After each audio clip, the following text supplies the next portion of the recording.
Okay, boys, back to it. It's a machine gun. And I think because it's a constant fire weapon, like it has a rest state when you're not shooting, but instead of having like one shot and then back to the non-shot, I'm going to have like two shooting animations that's going to go back and forth to.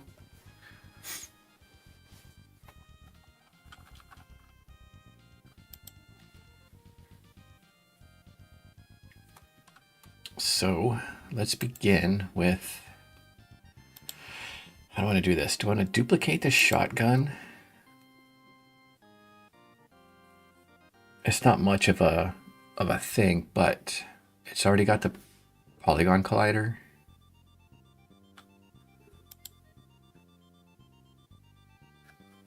So let's go to my assets. Duplicate that. Rename it as a chain gun. I'm gonna double click on that. Okay. And then I need a new script.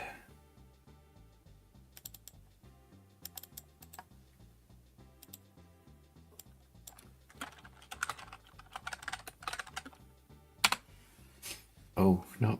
I need another new script.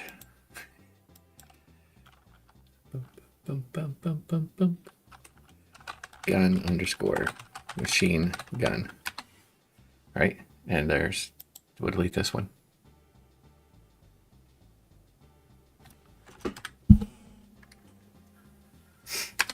Okay.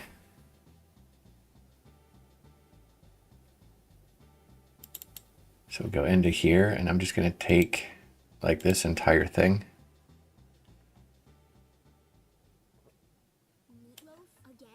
Again? Ugh.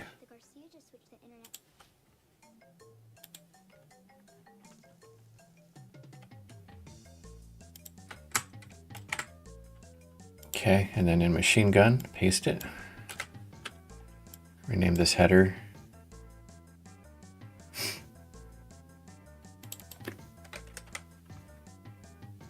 To machine gun. Is there any usings that I need to get? Okay. That song came out a little bit louder than I was anticipating. Okay, so bada bing. Let's add that to the machine gun.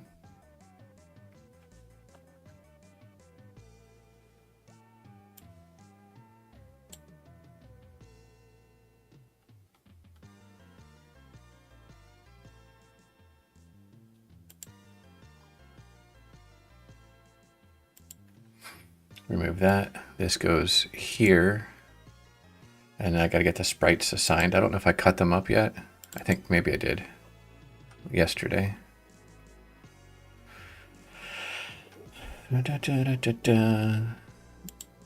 Listen, I know my numbers, not my ABCs. Let's edit this. Yeah, okay. Before I get too far into it, I want to make the casing.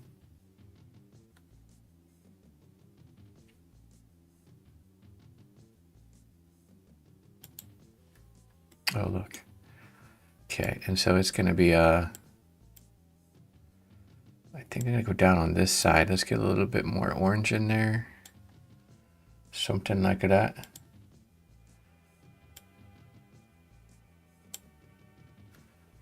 Yeah. And then I'm going to put a little bit darker on the end. Like, should it just go darker there? No, that ain't going to work.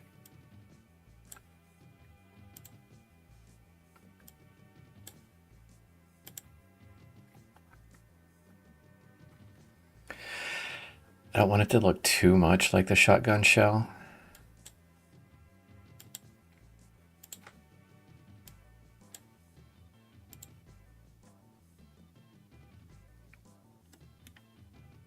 Okay. Yes, however, I need to the shell was its own image. Did I put it in materials? I did. Okay.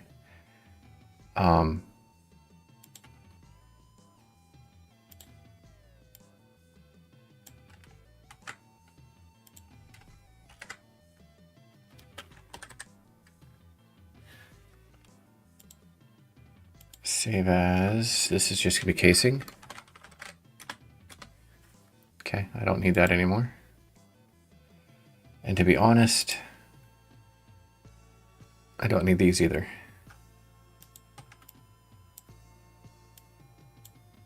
Okay, so let's cut this up.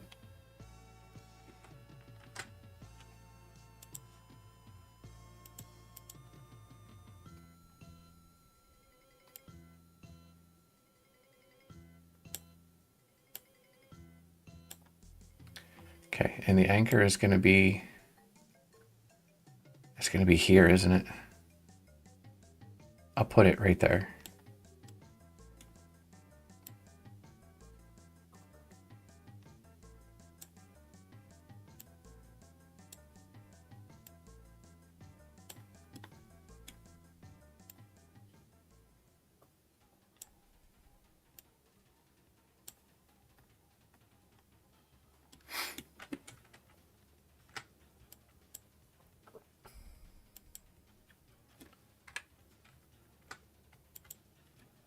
It almost sounds like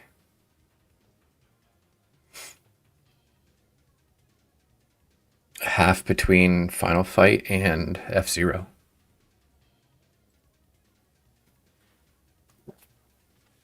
I don't know if you can hear it.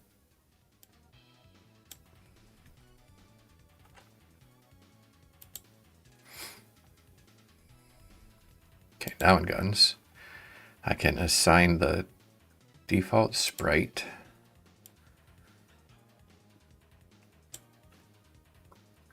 That is also the idle sprite. And then the shooting sprites. Notice how I already have a list. I anticipated this when I made the handgun.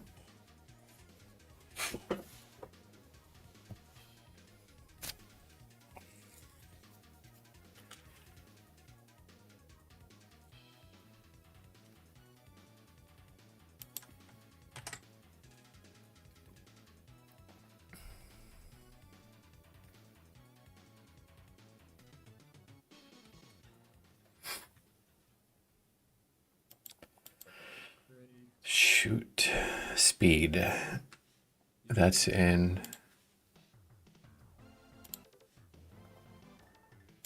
the code. Is it in the gun?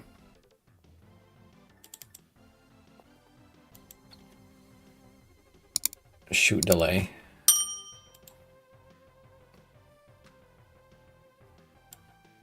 So instead of being 1, I'm going to make it like 0. Should do 3 or 2.5. So that's like 4 shots per second. Like 1, 2, 3, 4, 1, 2, 3, 4. Okay. I need to also, before I get too far ahead of myself, in my sprites, the back arrow button should work. That's not fair.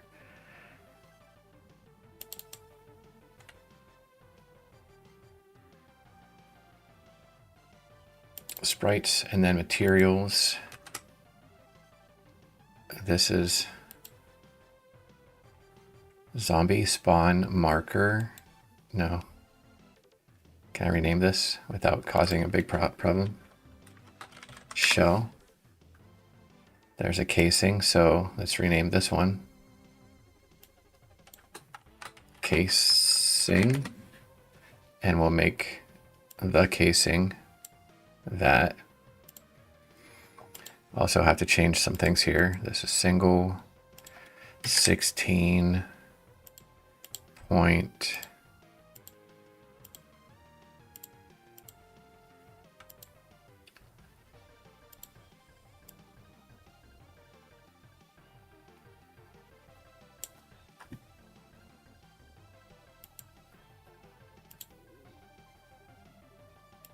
So this now uses in the render casing.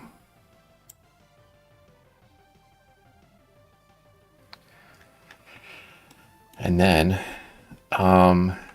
can I change the pivot? Is that the Z here? Nope, that is not. It's not. Let's look at this in non. Pac-Man. Easy. What does any of this do? A lot of nothing, huh? Allow roll. Oh, yeah, no thank you.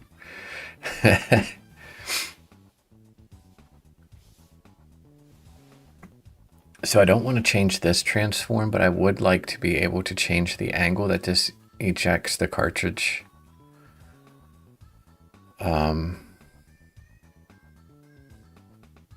That's in shape. Let's go to shape. Yeah, okay.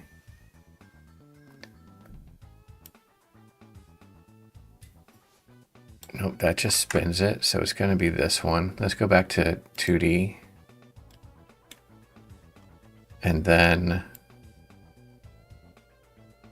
I don't know what that did. Is it this?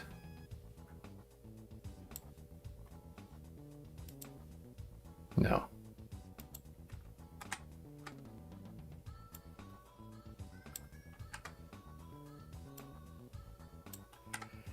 Is it because I'm at... That rotates that way. This rotates this way. So this has to be 90, negative 90. And then this will bring it back up. But we're not going to go to all the way negative 90. We're going to go like negative 80. Let's see what that looks like in 2D. Okay, and then I want to limit the angle a little bit more. That's in shape as well.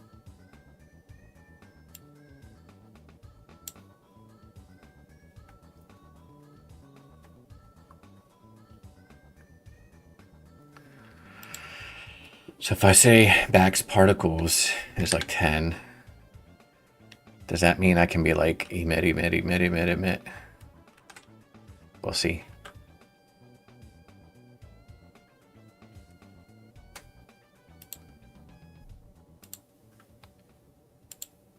Okay. So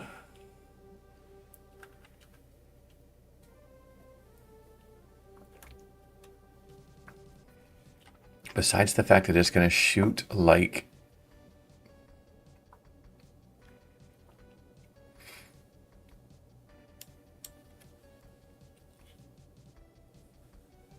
I kind of want it to shoot like a shotgun.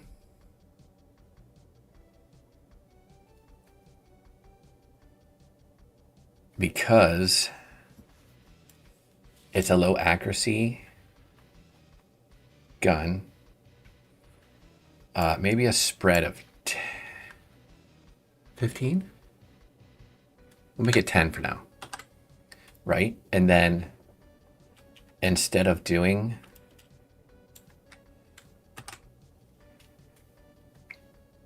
instead of doing 1 or 20, we do 1 raycast. And then maybe the damage of this gun is higher. Oh, that says 1. Did I not change the shotgun though to prefabs? I'm gonna make a guns folder.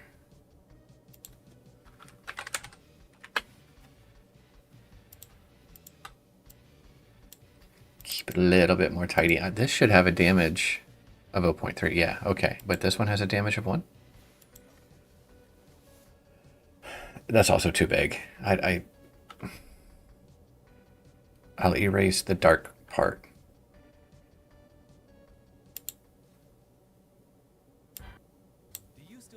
Ba-da-ba-ba-dum. Bum. That's definitely F-Zero. Star Fox, sorry. Yeah.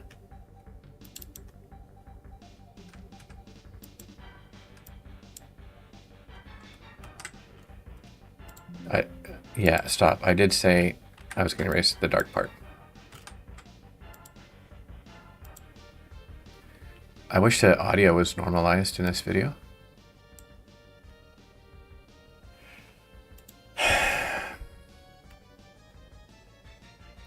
Okay, so let's give this a shot.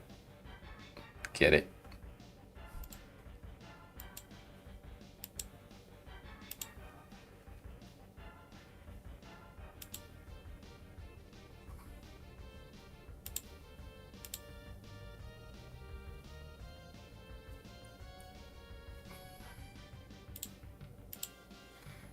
Okay, Mr. Gabriel, you get this.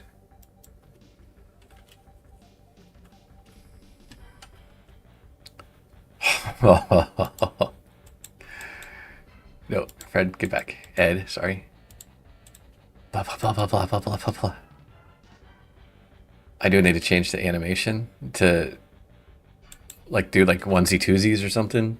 So it's not the same muzzle flash over and over and over again, but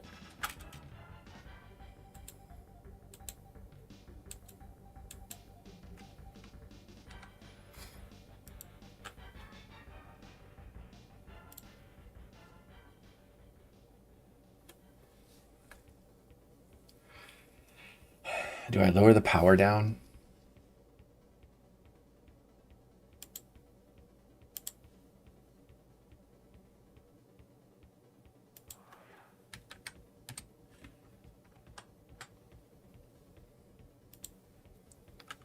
What does that do? What's this do? What's that do? Okay, you, go back here. You, follow me.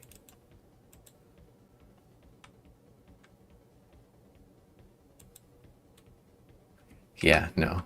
Let's go. Oh. Is it too late to change? Probably. 0.9. So not the first hit, but definitely second hit.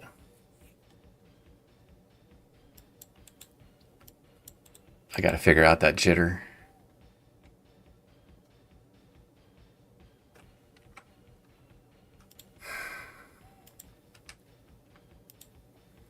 So one was fine.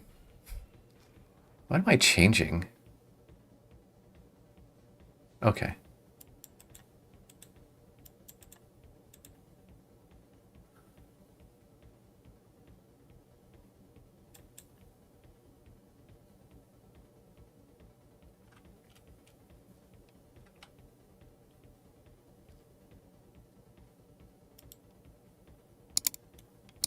What are the zombies' healths?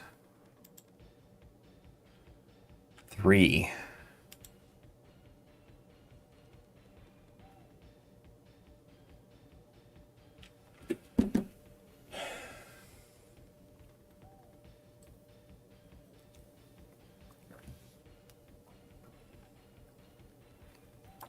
Do I up it to 1.5? I don't want it to be OP. But at the same time, this is the same gun that most of the mercenaries are going to have. Oh. And so when you get a mercenary, I want the mercenary to be worth it.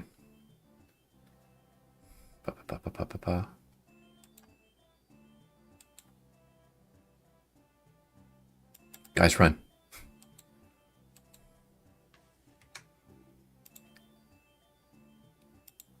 2.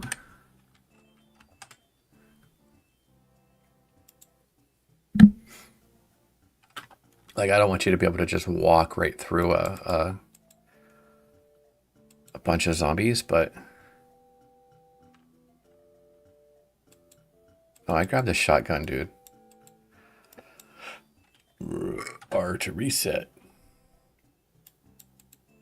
I kind of want to add sounds. I need voice actors. Where? Oh, dude, he totally like laid waste to those. When they kill like maybe 5 zombies, then they can do like a thing where like a chick could be out like, I'm just warming up, kind of thing.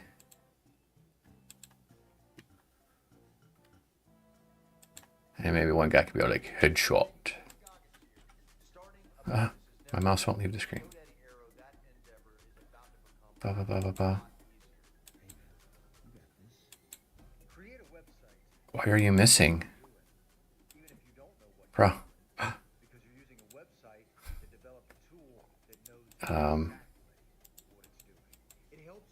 Okay, there's no zombies down here, so let's go up here and activate these two.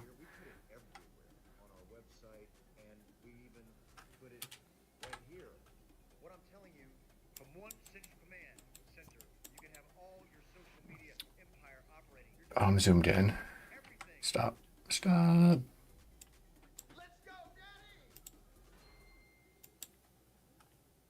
Machine gun dude, follow me. What happens when real patients move curing hepatitis C from their to-do list to their today list? I was able to move forward without Hep C doing more damage to my body. Understanding side effects was important to me. I talked to my doctor about Epclusa. Okay, 2.5. That's my final offer. Interrupt my life, but one pill a day was easy. With a 98% cure rate, Epclusa is one pill once a day for 12 weeks. Epclusa can also be taken during addiction recovery. If you've had hepatitis B, it may flare up and cause serious liver problems during and after treatment. Tell your doctor if you've had hepatitis B, liver or kidney problems, HIV, and all medicines and supplements you take. Taking amiodarone with Epclusa may cause a serious slowing of your heart rate. Most common side effects include headache and tiredness. I put Epclusa on my today list. I only wish I'd done it sooner. Ask your doctor about Epclusa today.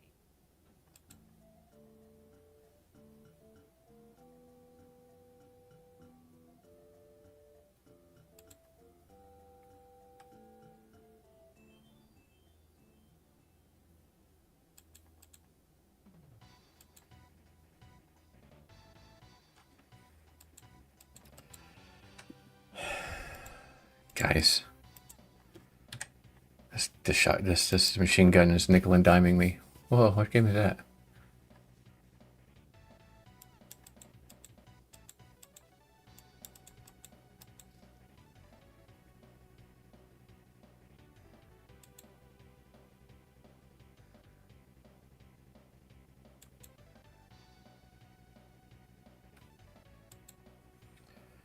Okay, I like that.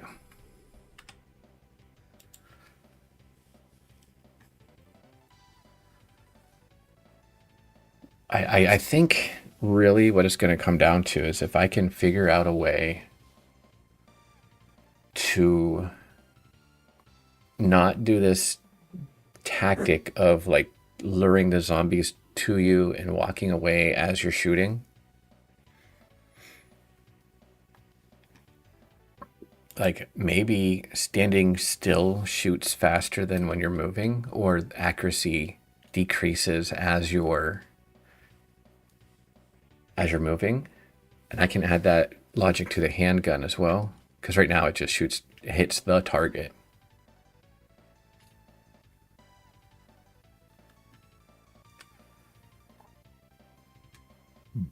Also, maybe the shot delay should be even smaller. Can I even manage to do that?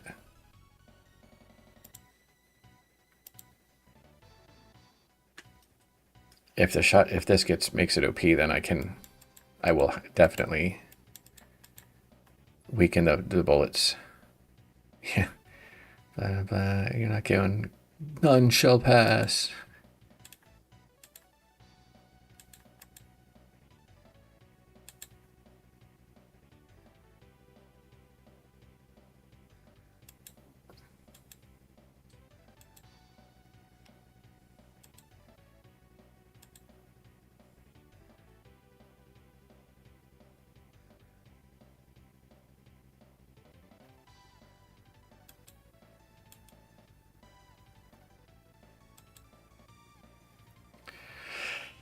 Cool. Okay, so I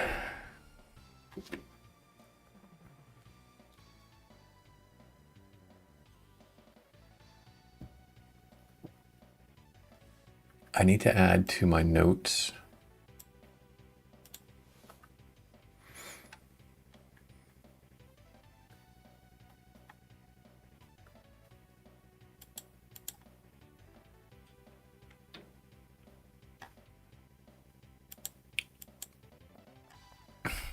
here in survivor's ideas.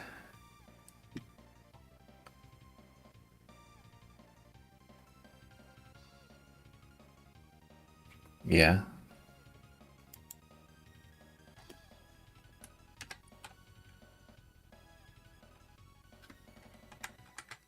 It's just enter and tab. Okay.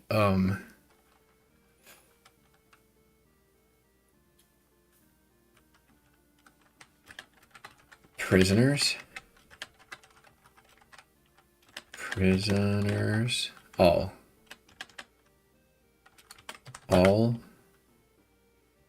survivors, including prisoners, need to take damage from exploding barrels.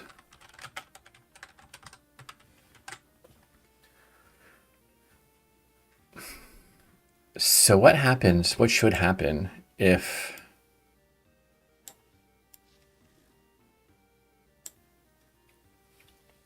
say Setzer has to survive, you have to go rescue him, but you shoot the barrel, it explodes.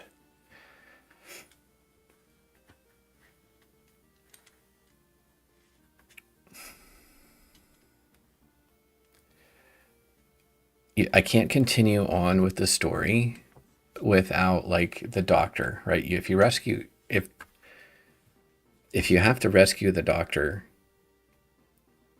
and you fail, you should have to get another chance at the level, right? Because he's needed to progress the story. Like after you rescue the doctor, then the doctor needs you to go to places to get things to work on a cure.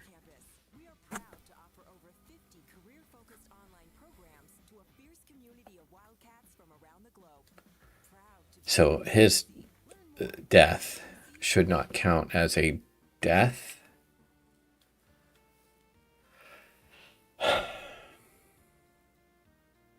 Like a permadeath until he becomes one of your characters with like weaponized characters.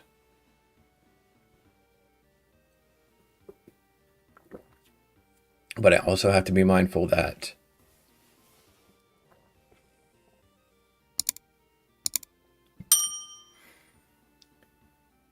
good players could rescue the doctor and play multiple levels before the doctor will ever be called to action.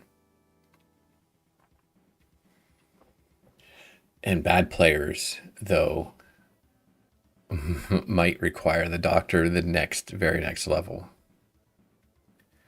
So I had to be careful of how far I tried to extend a person's narrative in the story.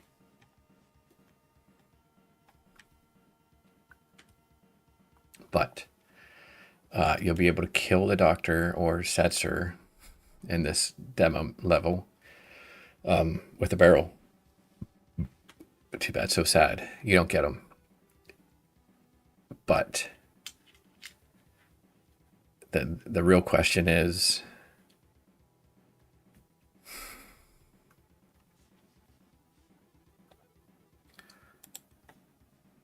is it immediately game over? I would say yes, because you can no longer beat the mission. And if you can't beat the mission and you have to restart, do you lose the players that are still alive?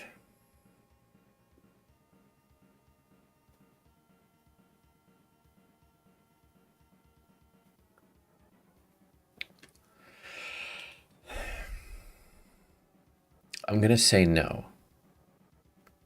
If you have one person alive and then Setzer dies and you restart the level, that person is back in that level. That is not the same as hitting escape and abandoning the level, or does that work too? The same way, like if you abandon the level, do you abandon the players that are in the level, or do they get to escape? I don't want to be able to use that as like a oh shit moment where you're surrounded by zombies, there's no way out, so you abandon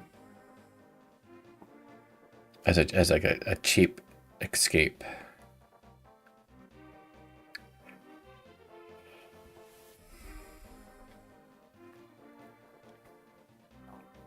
Okay.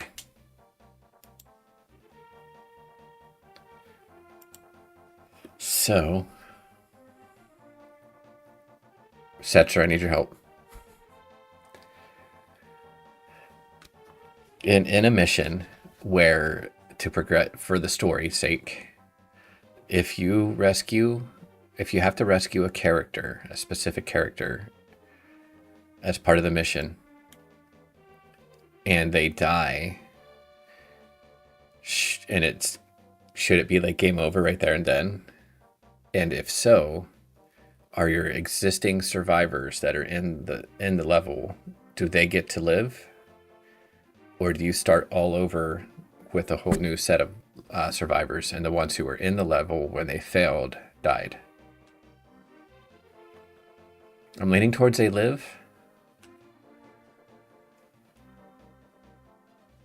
Want to see my machine gun?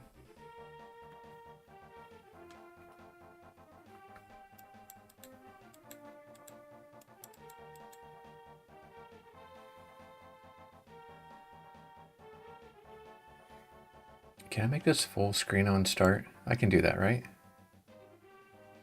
In game. Play focused, play maximized. Checkpoints and a lot. Check levels aren't going to be that big though. This isn't that type of game. But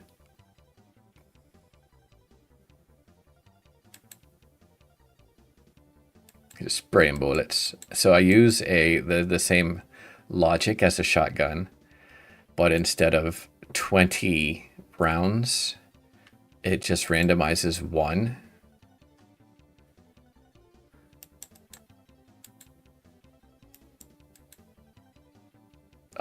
And 10 a second. Thanks. I owe most of it to you because of your idea of shooting off the shell.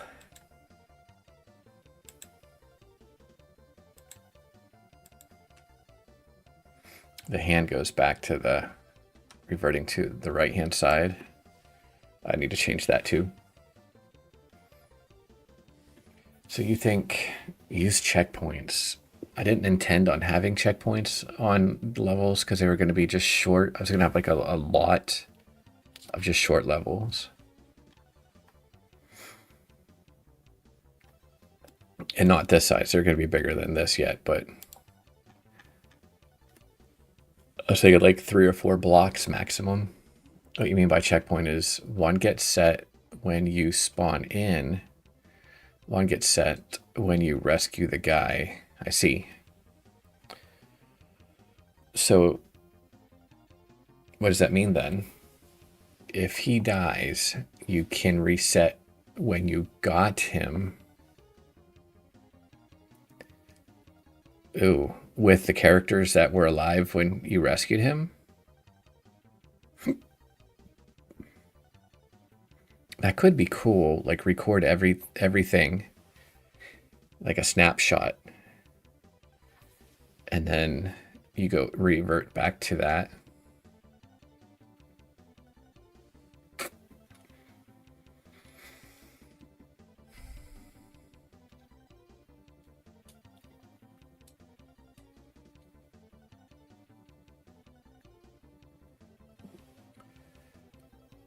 Entity positions, health, current state. Yeah. Maybe. It is easy. But is this that type of game? And really, this might come down to one of those, the game would have to change to become one of those types of games to benefit the player.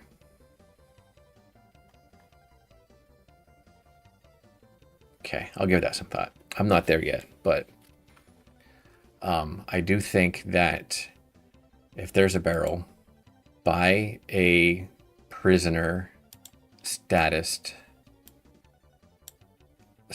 survivor, right? The black and white person that you have to go and rescue. If he dies while he's in that state and he needs to be rescued, then it's like immediate game over. Otherwise, if the mission is to rescue the guy and that's the only purpose of the level, then yeah, it should be an instant restart. Yeah. Not every person is going to be required to rescue, but you'll know when before you go into the level that if that's the part of the mission.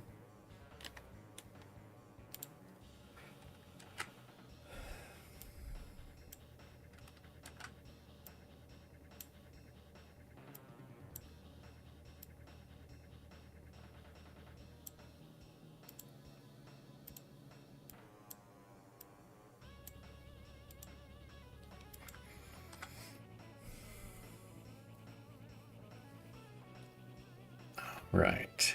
So, for explosions, I need to add some logic to do damage to survivors, all survivors. You're listening, but you're gonna don't smoke, bro.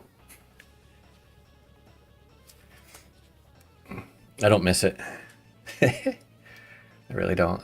I'm glad I kicked it. So let's go to the barrel script. I do miss the excuse though to step outside. Barrel script. Of course it's a barrel script.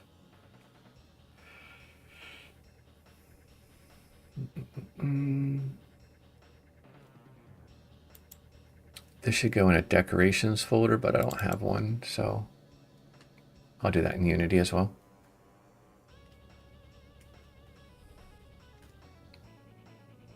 Oh, also back to the machine gun, I'll need to include the second shooting sprite to it.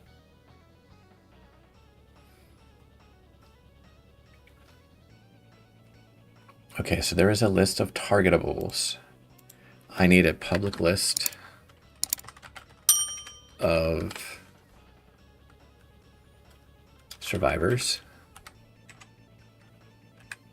Next on survivor. Okay.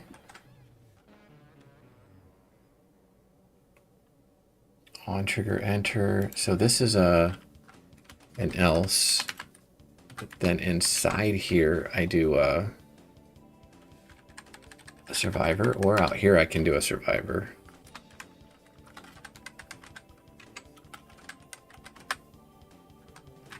Like that, and then I can say else if collision.gameObject.tryGetComponent out survivor is true.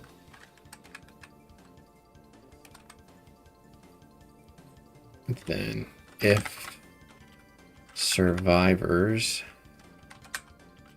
dot contains survivor is false. Survivors dot add survivor. A random 0 up there for some reason.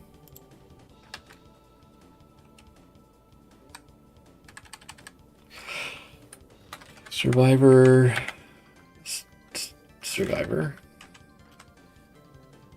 Basically the same thing. So let's copy that.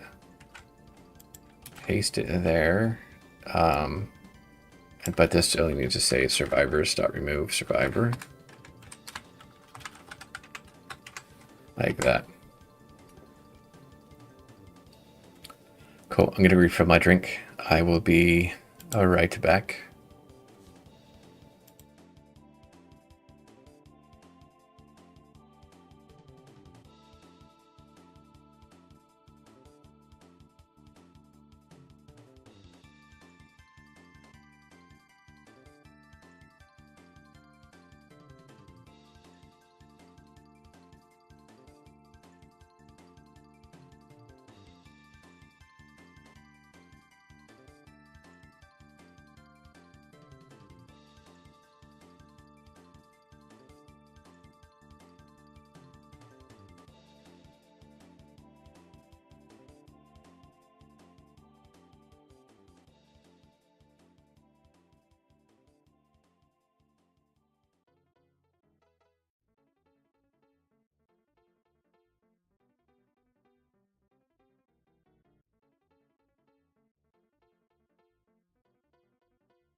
headphone management. Probably need to get wireless headphones working.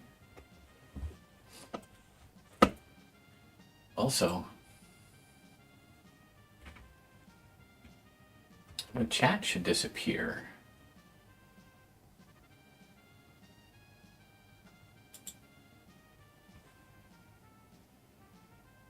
Is there like a chat time? Hide after. Oh, hide after 10 seconds.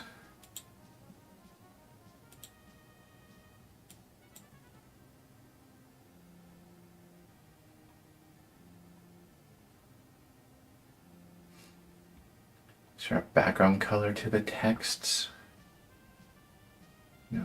Chat raid. Is that test? I don't want to hit that button. I think it auto saves too. Cool. I'll have to wait till somebody else chats to find out.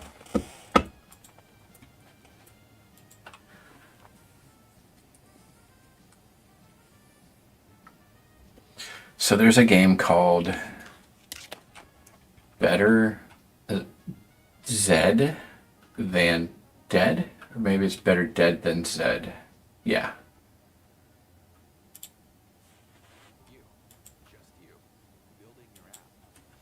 Better.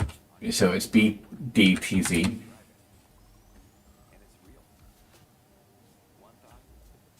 Sit on itch. That's funny. Right? So it's very similar.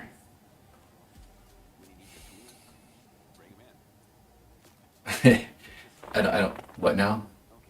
Oh, I missed it. I had to catch it like in 10 seconds.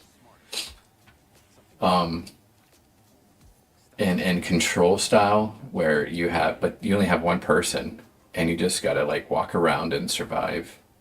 And there's, for he does have human factions that are against you.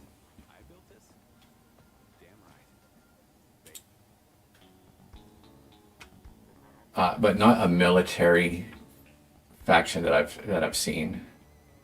And it's for the Niga, so unless I get an emulator going, I can't play it. But I think I'm gonna buy it and get an emulator going.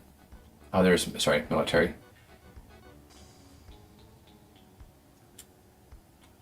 But one thing is, the guys who made Cannon Fodder Sensible Software, they made a soccer game called Sensible Soccer. And these guys that made this zombie fodder with zombies game also made a soccer game. I'm like, that's kind of like following in the footsteps.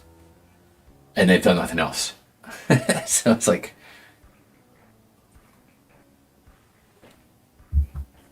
these are the guys that gave me somewhat of an idea of what my windows should look like and stuff, but I'm gonna have to leave their art direction behind because their sprites are tiny, smaller than mine are. And their graphics aren't, I don't want to call it not clean, but it's not clean. Like they got a lot of gradient, kind of, not gradient, but noise. But it's neat.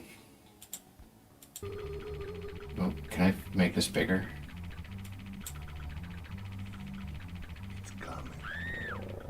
They clearly use a Minecraft zombie sound.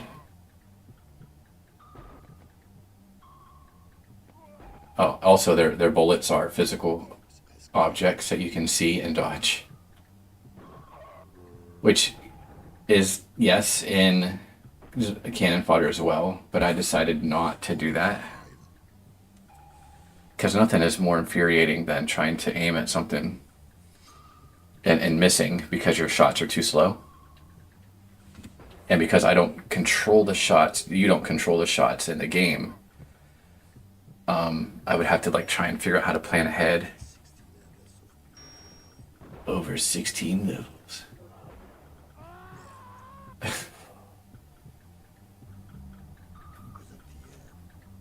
Anyways, there's like playthroughs on YouTube. There it was. That's definitely the Minecraft zombie. I'm just gonna steal this sound. No notice. But before you got here, Setzer, I also talked about needing voice actors for when, like, when a character gets 5 kills, like have like a thing like I'm just warming up kind of thing, or like cocky attitude.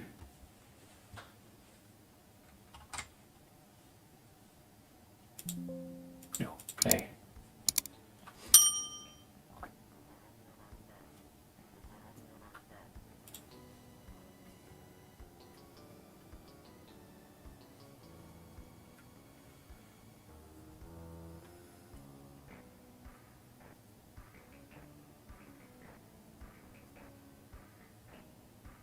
So that, and that. Now when they explode,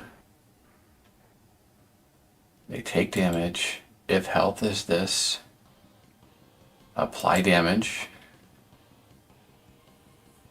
And they do for each targetable. I'm going to be a little bit lenient, I think, for survivors.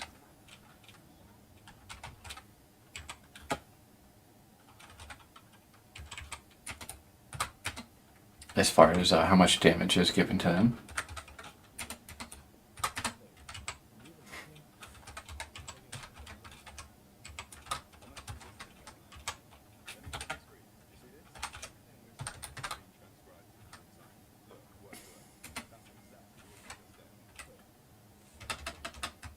Blah. And I do the try catch because there is a possibility that the survivor or the target is no longer there.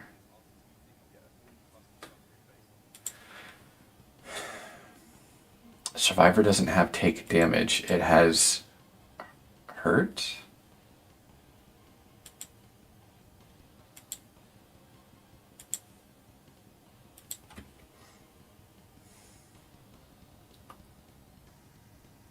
Stun, survivor. It does have take damage. Oh, but it doesn't have the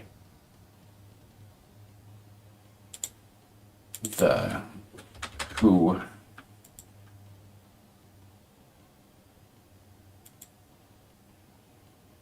damage. Damage is a class.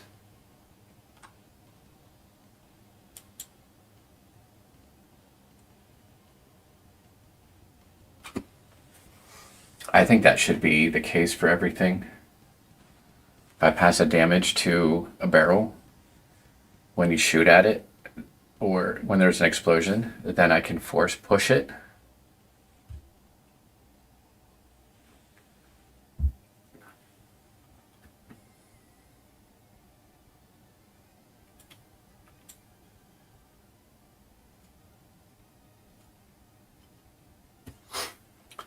So I need a new damage. And can I just squeeze that right in there, like new damage, blah, blah. I can. Harm? What was I thinking? Let's rename this to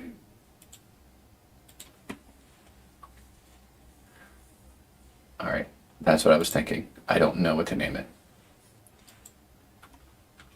Harm equals explosion damage. There's other things like the position of me. Yeah, position. And that's equal just to transform position.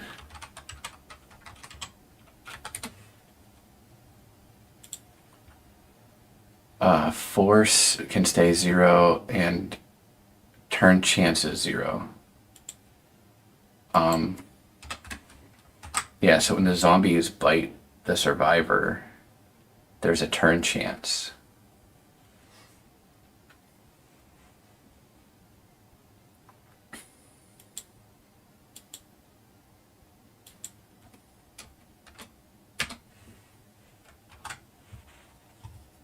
And I'll have to code that into the survivor once I get the sprites drawn up. I also want to do an animation of the zombies crawling out of the ground.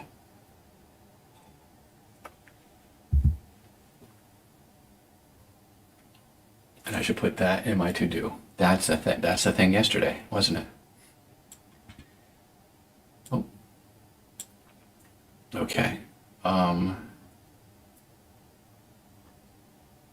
Maybe I should just make a zombies alert new ground. Da da da.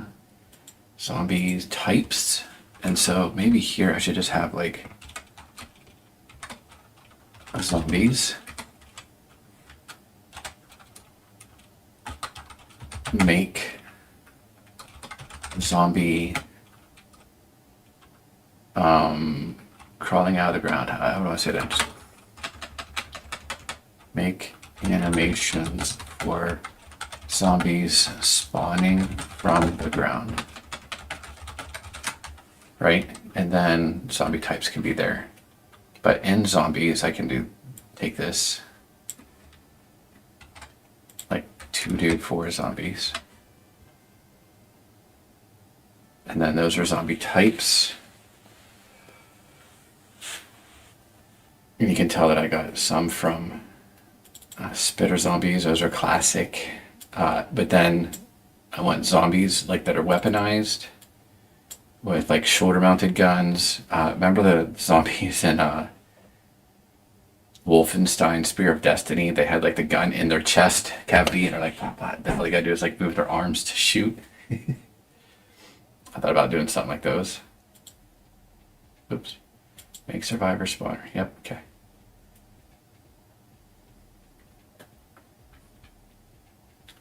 Character animations. It sucks because it's like, some days I think I'm making progress and then it's like, oh yeah, I need to add this, and this. I don't have a survivors block either. So let's go here like this.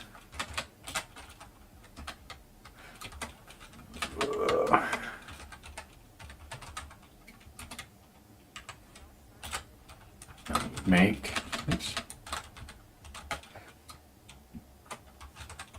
survivor turn animation, and for most of this, I mean, for the characters that I already have drawn. Like, yes, I need to make more characters. Yes, I need to fill out their animations, but that's not really like something I need to add to the checklist. Because that won't ever get checked off until like the very end. We're very close to the very end.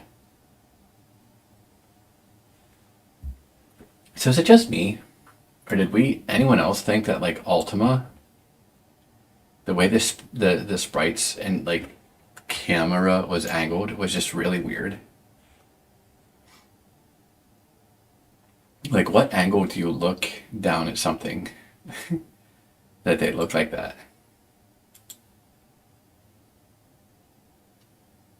Not 100% sure that this is even Ultima, but it looks like it.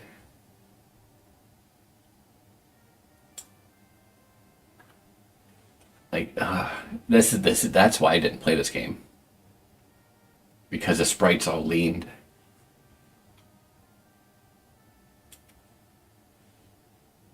Fun fact. Or I would have played it, because back in those days, I loved dungeon crawlers. And I just learned today from watching a thing about turn-based strategy games. Turn-based tactical strategy games. That Wastelands, there was a third one. I didn't know there was a second. And the first one was pretty cool. For first time. And I might try and find that and play it. I'm sure it's on like abandonedgames.com.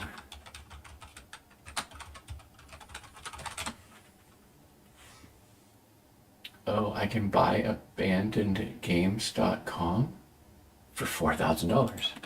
Deal.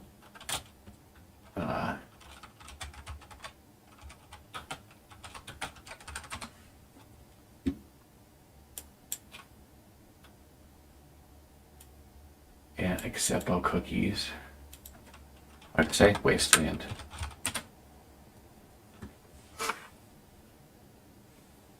No, not that kind of waste.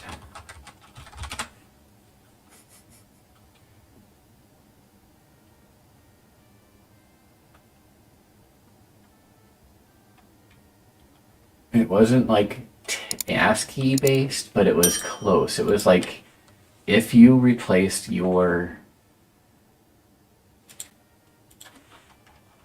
you could replace ASCII characters with your own, and I think you could, and I think that's how they did it, but Wasteland video game, RPG, kind of. I'm not getting any screenshots though. I'm pretty sure it was like you move and you don't move like smoothly. You're like here and then you're here and then you're here and then you're here kind of thing. Wasteland DOS game. And I was kind of jealous of, I think that looks too good, to be honest, to be Wasteland. But it was kind of like that. And I was jealous because the best I could do was like ASCII back in those days.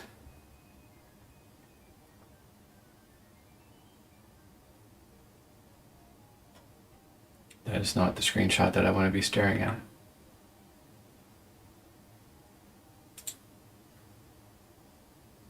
Is that a YouTube video?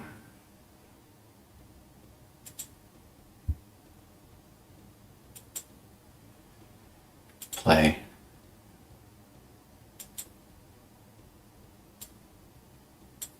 But I was really bad at it. I remember being like just, ugh. And maybe because it was like I was just a kid, like I was fascinated with it, but at the same time I just couldn't. Yeah, like all that freaking micromanaging your character, I'm not about that. So I kind of wish, and there probably are, in the hand, yeah. So the hand was also something that I was like, that's so cool. How'd they do that? Like, I could do like green and red or green and brown to be like dirt and grass, and then I could make beaches by using the yellow and brown, and then I could make oceans with blue and cyan.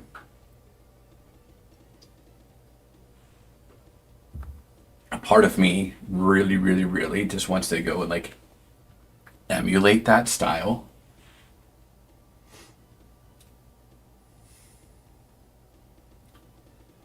Like, how good would that game do today? Knowing what I know now, way better as a programmer than I was than I was when I was a younger kid.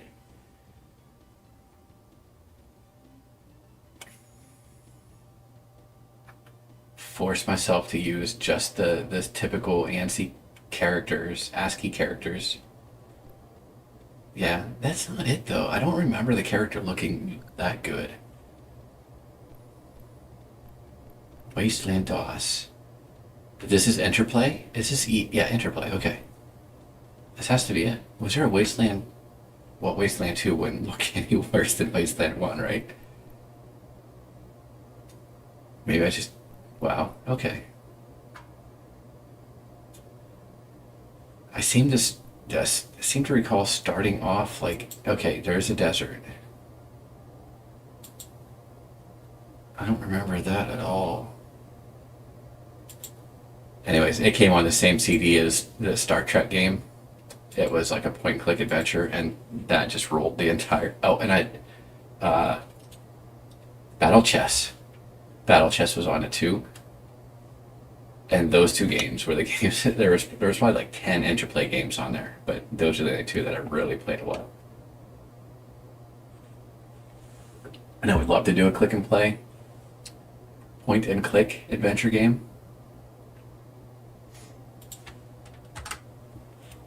Maybe next time.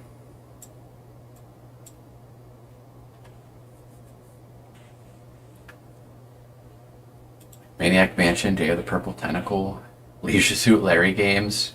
My favorite back then was Laura Bowles. Was it something something Amen Ra? You play this chick who's a detective.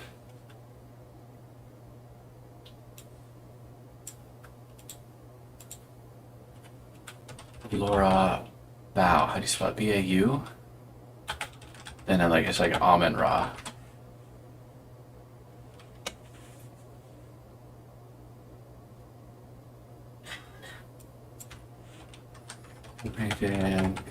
It's like, did you mean ramen noodles?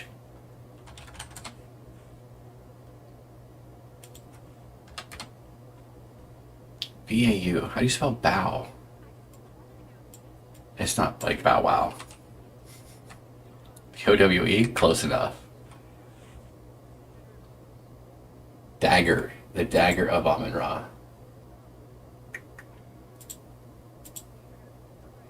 Look at those graphics, man. That's freaking crazy back then. Looks so good. This is just Laura Bao character.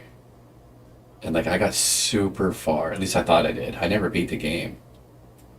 I got to this point where you control the boyfriend. Okay, yeah. So this is when you get this far. Look how far he is. This is episode 2 of this dude's videos. This is when the crime happens. And then the boy gets hurt. He steps on a nail. This might not even be in this episode.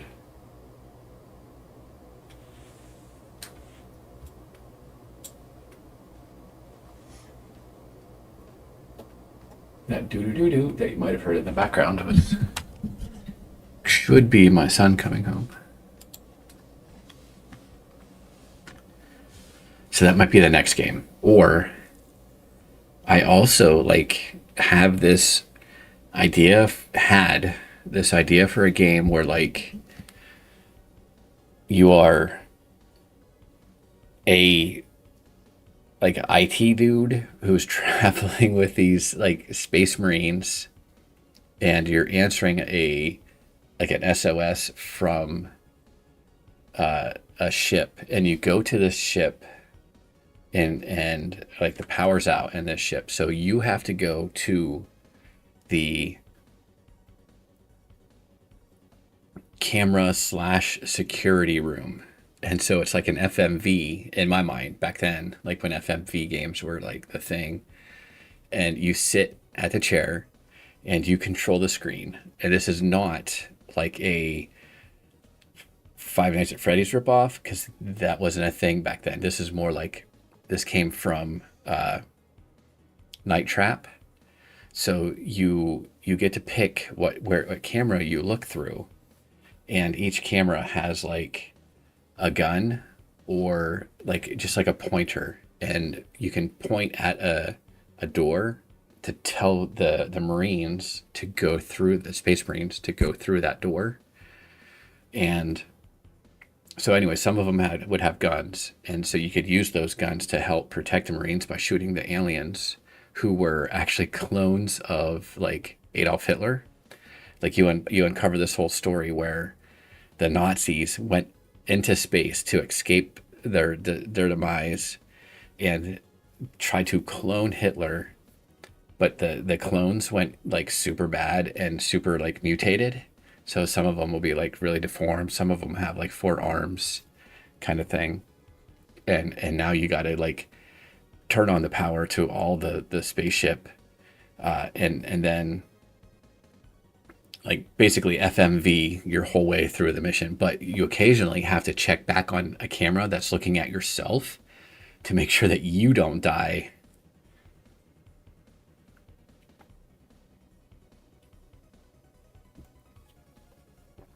but it's all controlled like how Night Trap was controlled.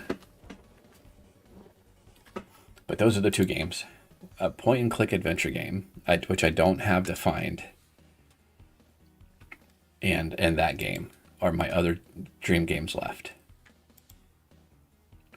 I'm running out of time. Okay, so people now suffer damage. What happens to a survivor? Yeah, you can come down here and like shoot for a little bit. I'll rescue you.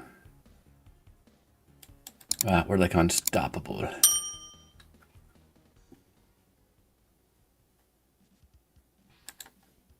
Let's go. I need to add like a Duke Nukem character.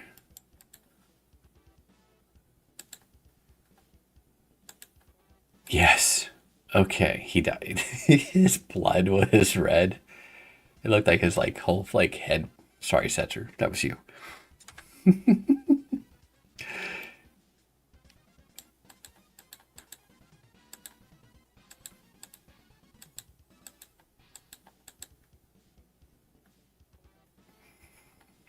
And I kind of think, I do think that it would be really cool to like approach survivors that are already like active, where they're just like fighting.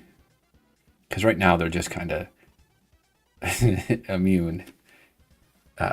They're hidden, as it were, and you have to find them.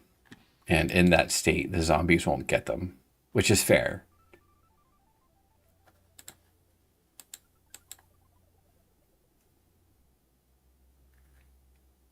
They are unstoppable.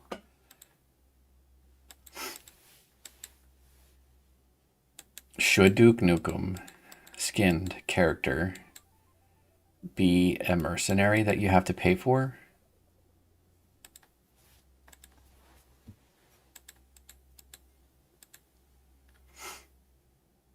Not pay money, but does he cost? Does he cost loot? That was one of my things. Is that on the list?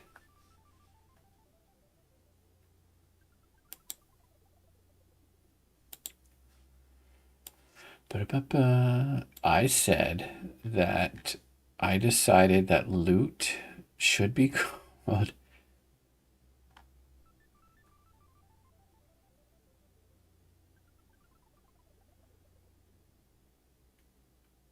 supplies. Man, my checklist is getting longer than. It's gonna be like there's gonna be a day when it like I publish an update that was and like here we go, change loot to supplies. I publish an update and the percentage is gonna go backwards. Like I realize there's so much more to do.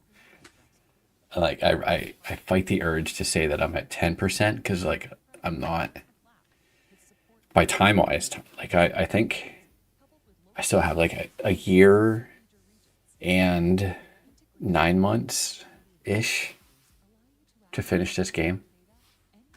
Maybe I'll hit this like moment where the momentum will be like super fast, but supplies. So I can do that. I can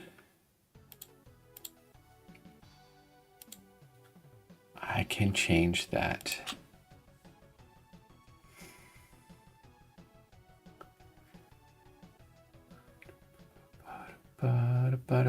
In-game user interface. Loot X1. So I can't move those numbers. They're stuck there. And I really, really, really wish Unity had a Krita thing. Cowboy Bebop, what is going on? What is up, my fellow game devs? I saw your you got the AI now, like playing against you. That's cool.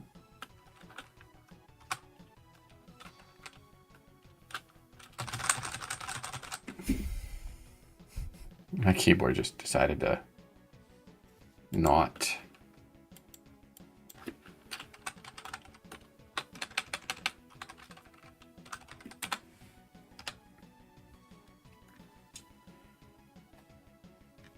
How you doing?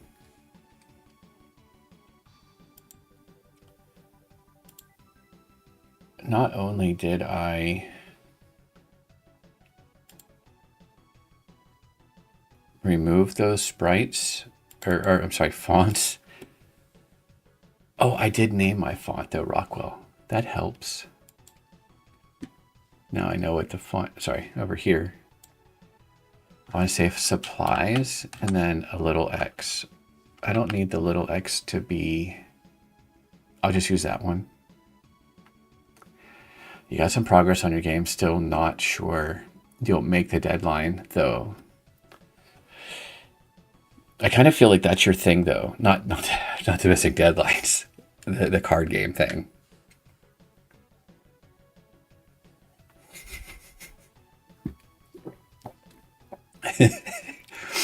Doing well, but kind of sore. You spent 2 hours at the skate park. Listen, 2 hours? I got into this rhythm where like I could only do this thing where I like in a bowl, like drop down, come up, do a grind, come down, do a grind, and then try to grind all the way, or as far as I could. There's no way I'm doing all the way around. And then, you know, keep doing that, like down, a little grind, and then come back and grind even further and just make my way around. And I would just do that forever. Maybe not 2 hours. That was my thing. Oh, look, it remembers.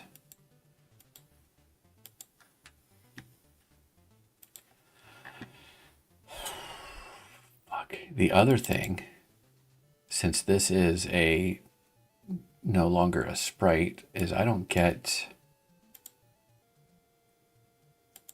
no respect. Is it 12? I don't know what size it's supposed to be.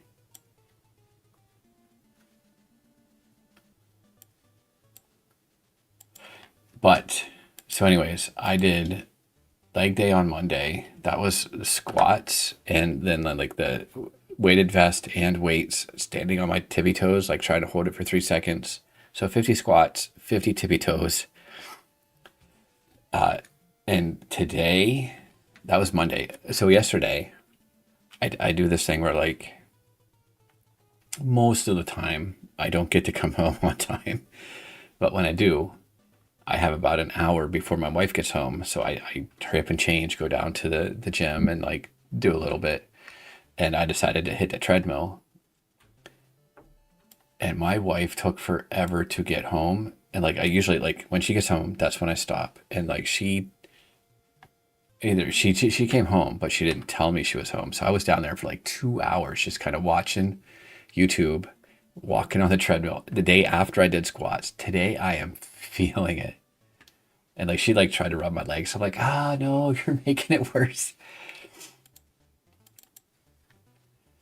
So 12 is too big. Is it 10?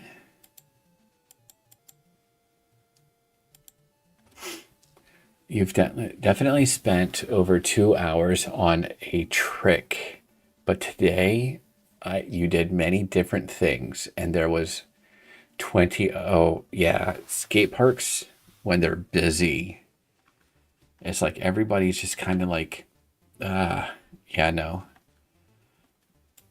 We have a few around here. We have one in Titusville, which is light, but the one in Meadville by the skating rink, oh, it's pretty cool. So this is a PNG, which means it has nothing but the pixel information. But the menu, the in-game menu has stuff. It's a Krita, isn't it? It's one of these. Yes. Thank you. That was like when you were waiting on family once they had a stationary bike And he went 20 miles waiting. Bro.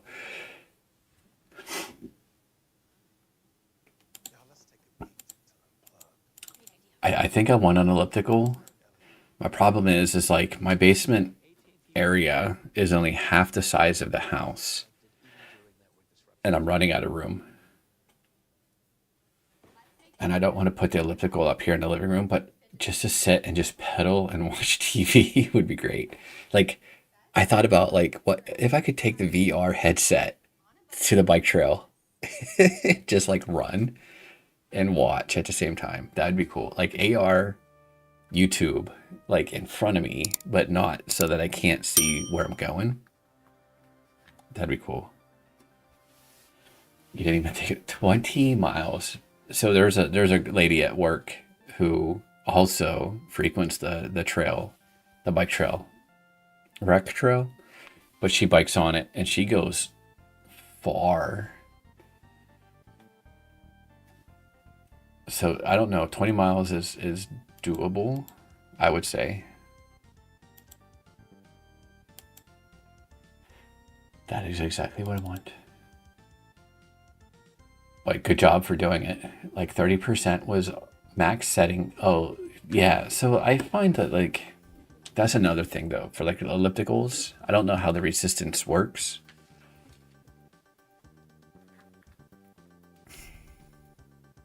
I kind of think that like, I don't know, because it's just like, maybe make gears or something to make it harder to turn. But I think once you get past like that point where it's not impossible, then you can just go. That's kind of like one of the things that I don't like about most ellipticals, and why I kind of prefer treadmills, but I still want one. I just can't put it anywhere.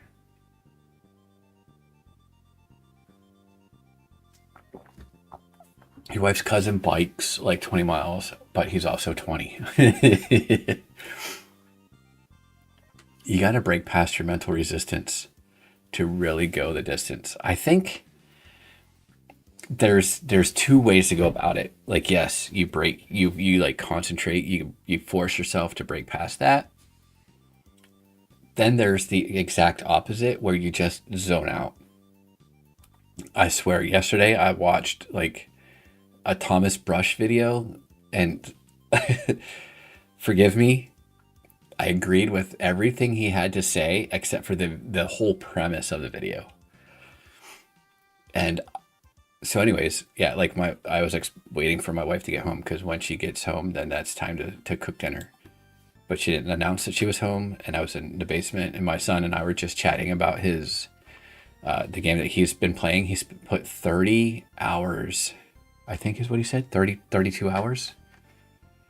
And there's other people that put like hundreds of hours into this game. Anyways, so I was currently watching a Thomas Brush video. And my legs were hurting. But so the opposite of like persevering is just to zone out and just do. And warm up into it. Yeah, I went straight for 5 kilometers an hour, which is, half, more than half. I aim for more than 10 kilometers an hour. Anyways, 5 is what I was running at, or walking at, fast paced. The last spell. I don't want the board game. Can I just go to Steam without having to open the app or install the app? I'm here. Okay. Let's go to my friends list. I only have my son as my friend. I don't want to dox him.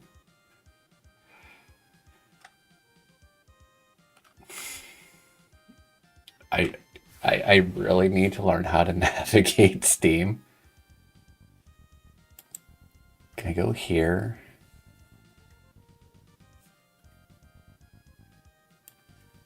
if I want to be a publisher, I think I should probably know how to like move around. How do I get to my friends list? Friends. Okay, Hellman's Mayo. A recent activity. Oh, he switched games. So the last spell, 39 hours. So we've been talking about that. Like, what is your reason for going back to this game? And it's just like, there's a thing where once a player has progressed, I think, to a certain point, we kind of like get dedicated. Did you see how many levels are there in Candy Crush? 21,500 plus levels in Candy Crush, dude.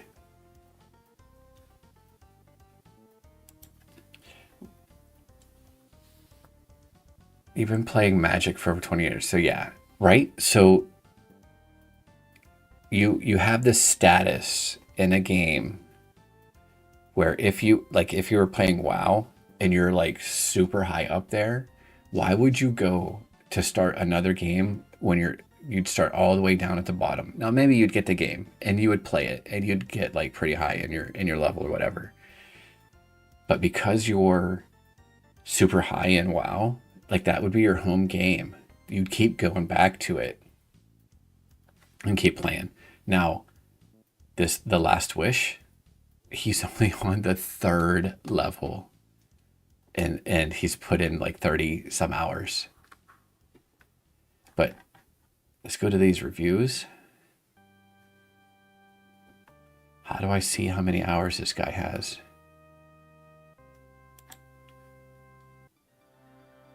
10.8. No, sorry, amateur. My son's a gamer. 114 hours.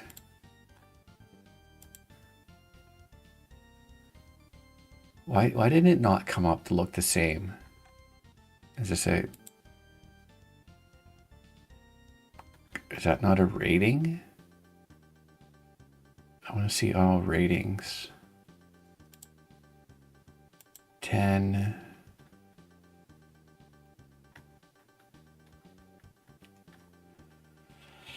Yeah, like I said, I'm gonna have to figure out how to visit the store page. Does this have ratings? Here we go. So 20 hours, 68.9. Come on, dude. 0.10 hours is all you need. 85 hours, 206, 247. And this is a game that I never heard of. Not recommended. Spent 23 hours. He spent like a whole day. And he's like, nah, not worth the money I spent.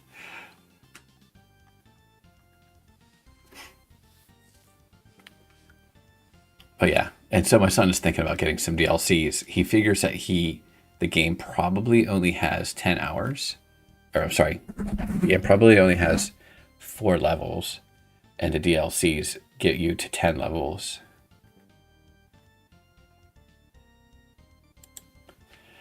There's also a board game coming out, but yeah, and so it's kind of tower defense, but more like RTS. I don't know. It's not for me though.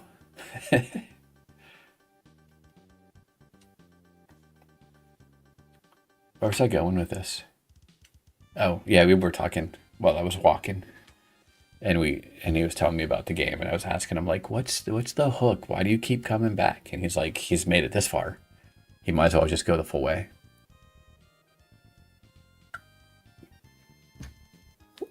You're right. RTS is kind of like tower defense.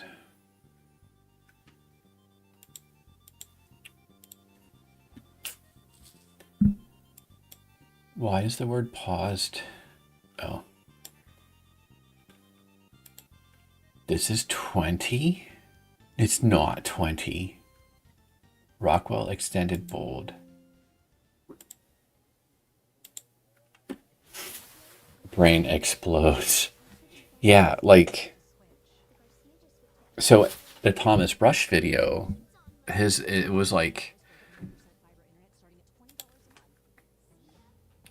his video was about how to keep player retention, right? So that's the next thing that's on my mind. And not because I want to hold players for longer than a 2-hour refund limit, but because I want them to enjoy the game. And so most of the things that he talks about, like rewarding the player for getting advancing so far and so forth. And he doesn't say that if you give the player prestige, that's the word I want to use, that's a reward that will make them come back. So if you give that, like if you have a trading card game, Cowboy Bob, and it is multiplayer, if you give your players a high chance at the beginning to get a prestigious card, rare cards, or whatever, and it tapers off because they have that up front, they will be more likely to stick with your game, to continue on, because that's like, I don't know, if it's like a teeter-totter kind of thing where like they've gone so far, they're so great here in this world that why would they ever leave for a new world where they're just peons, right? And it's kind of like a thing, like I want them to buy my game, and I want them to keep my game. And I don't want to trap them though in my game. And so you probably don't want to make them feel trapped in a card game, but in a multiplayer card game, to keep them playing. And so I assume if your goal is to keep them playing your game, then your goal is probably to keep them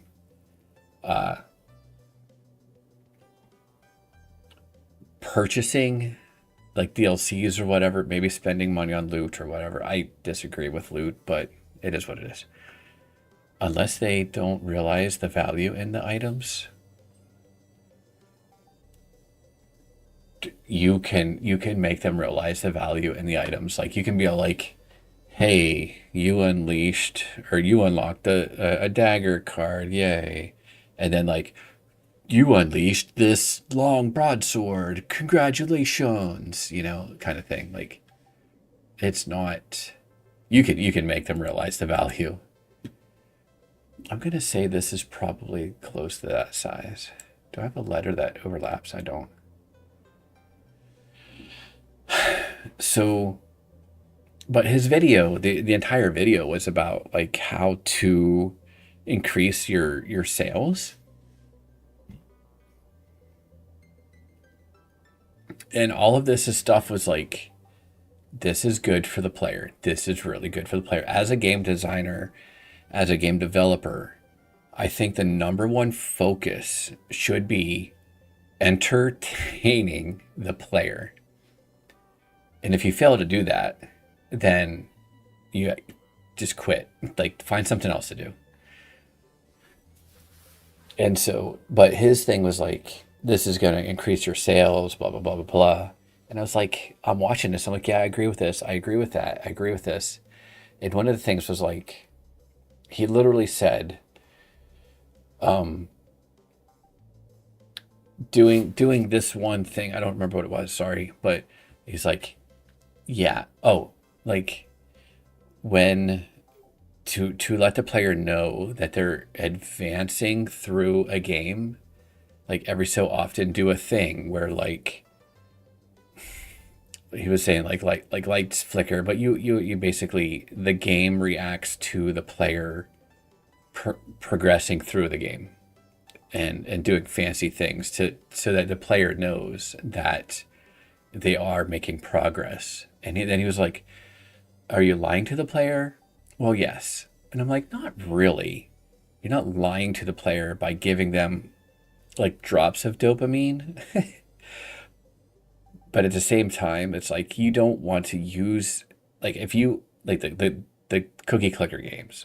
Like there are people, devs who have literally taken the cookie clicker Candy Crush. Let's go back to Candy Crush, and like they know they're controlling your dopamine. I think they intentionally make levels beatable. Like once you've spent so long on a level, like failing, it's just like, bam, you beat it. Good job. Next level, fail.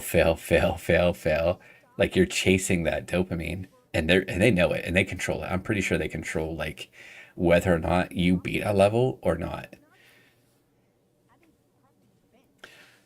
You like the COD games where you unlock the gun, but the stats don't always show everything. And you start with semi-decent stuff, and every so often you get something good. Are you talking about, it's called gun game? Like literally called gun game, where like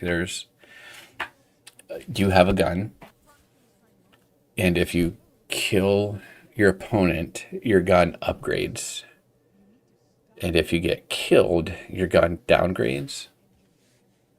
Is that it? And like revolvers. For some reason, revolvers are like high up there, like insta kill weapons. Like what?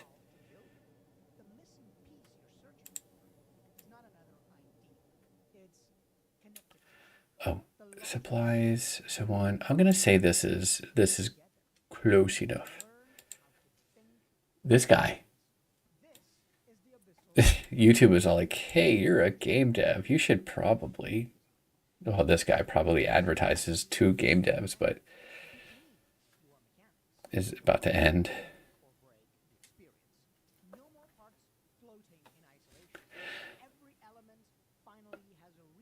You get those ads for this guy? Like, I've never like went deeper into his what he has to offer, but it sounds kind of like hits close to home. Like I'm about at that point where what he has to say might be interesting. I don't care. Like the whole like the guy like the Udemy, making games is easier than you think. Like I never watched a single one of his videos. So I don't know what the COD game is where you unlock the guns, but it might be this gun game.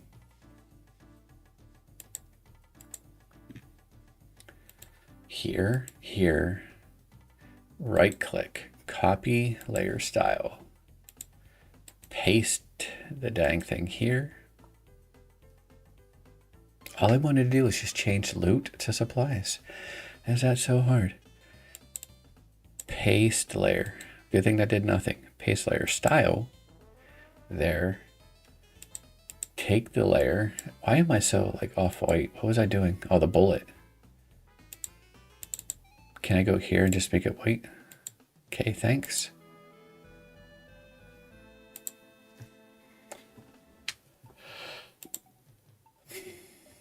That doesn't feel, so let's just make it say loot.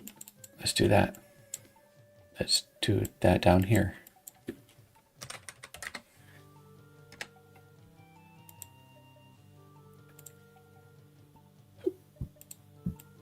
Does that look the same? Clearly it's not.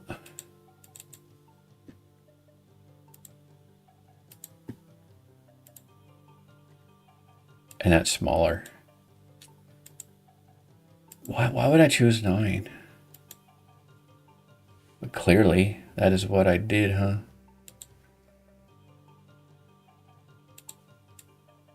It doesn't look as sharp though.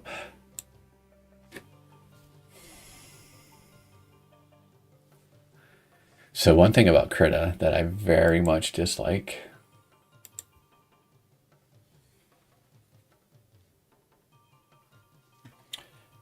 is that they're in my Photoshop that I had, and probably all Photoshops from there on out, you could choose like if the font was smooth or if it was sharp or whatever. There was like a couple different options, and there is none for Krita, except they allow you to edit the CSS SVG source, not CSS, but it's again HTML, whatever.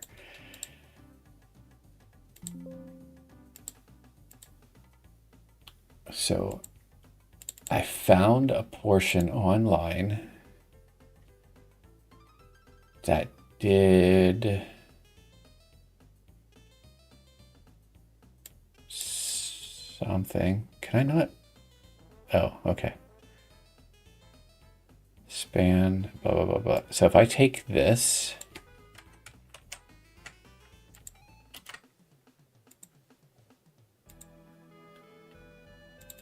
and I paste it in the SVG source here and save it.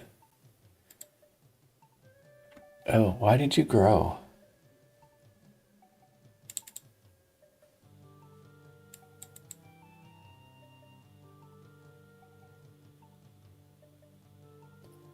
Also, why, what the WTF? Styles, oh nice. Why did it double in size?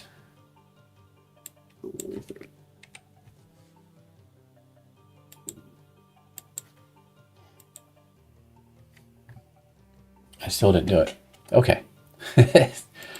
Another thing I hate about Krita that I just learned is that you can't copy and paste what you applied to one to another. I do have a bookmark. Believe it or not, a bookmark for Reddit. Where's my damn bookmarks in?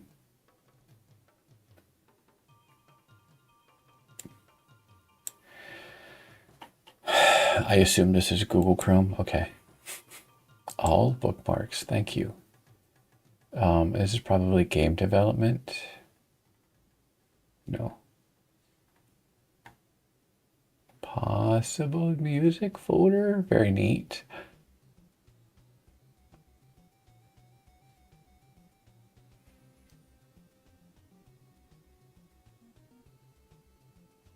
Art?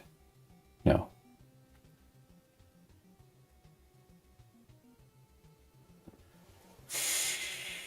Okay, I'm just gonna have to Google it.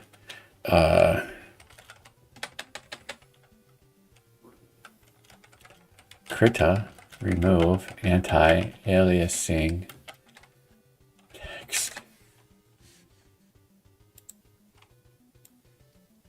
So there's a dude in here.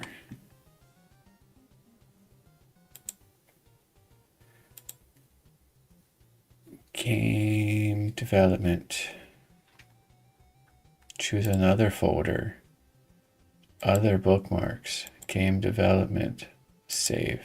Okay. This guy says text rendering. Optimize speed. That's so weird. But if I go in here and I go to this and I add this outside of, oh, I see what it did. Kinda. Then I get sharp text.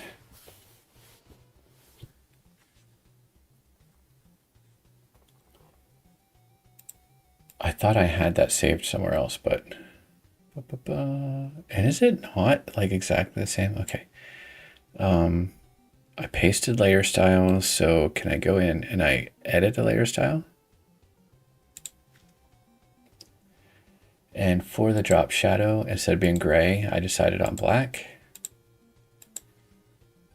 Cool. Now, give me the word.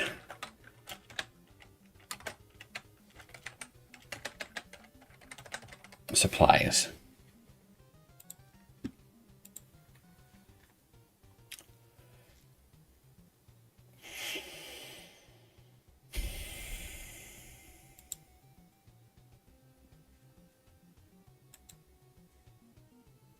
Why doesn't copying and pasting layer styles copy and paste that?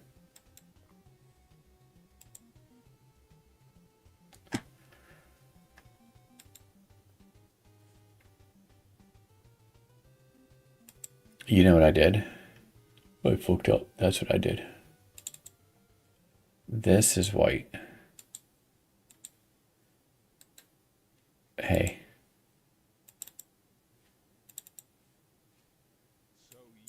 Select the text.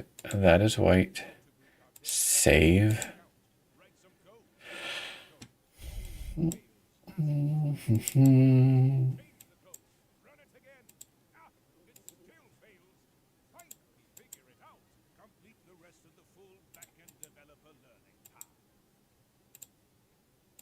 Rockwell, extra bold. Size 9. Save. It's white. Wired. Okay. Let's take the X from here. Is that in the background?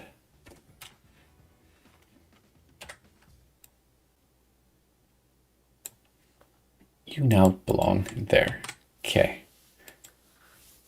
And maybe the T. Let's undo that. What the?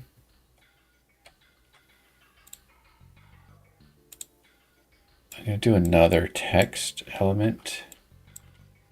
Just like maybe a capital X at a smaller size.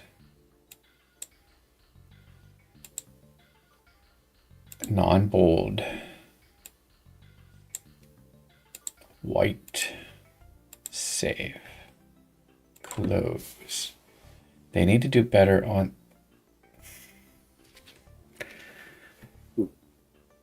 their text.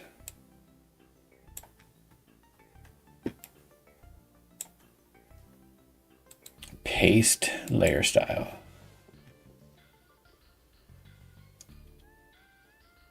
Let's undo that. Can I copy this layer style and then paste it here and get sharp text? No, of course not. And I closed that. I bookmarked it. All bookmarks.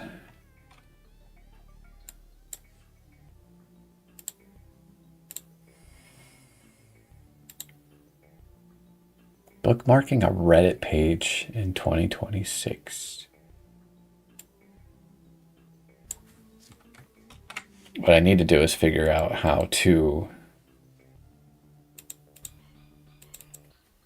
add a button or something here that applies what I want. So style equals that. So right in here, it's like a HTML, SVG stuff.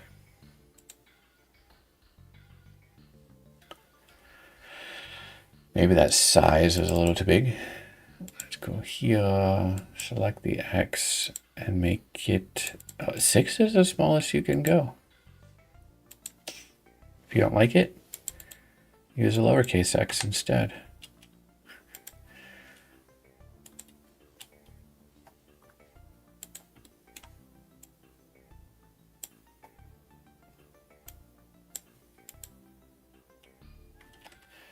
Save.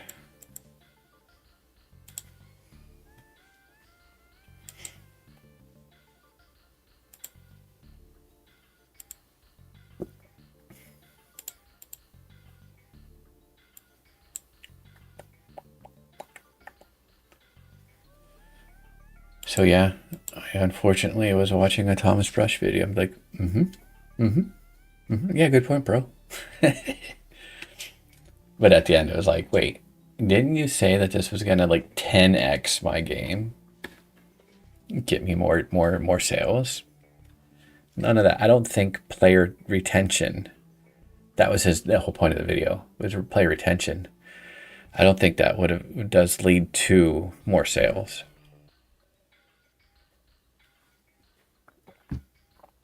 If you're going to be on Steam,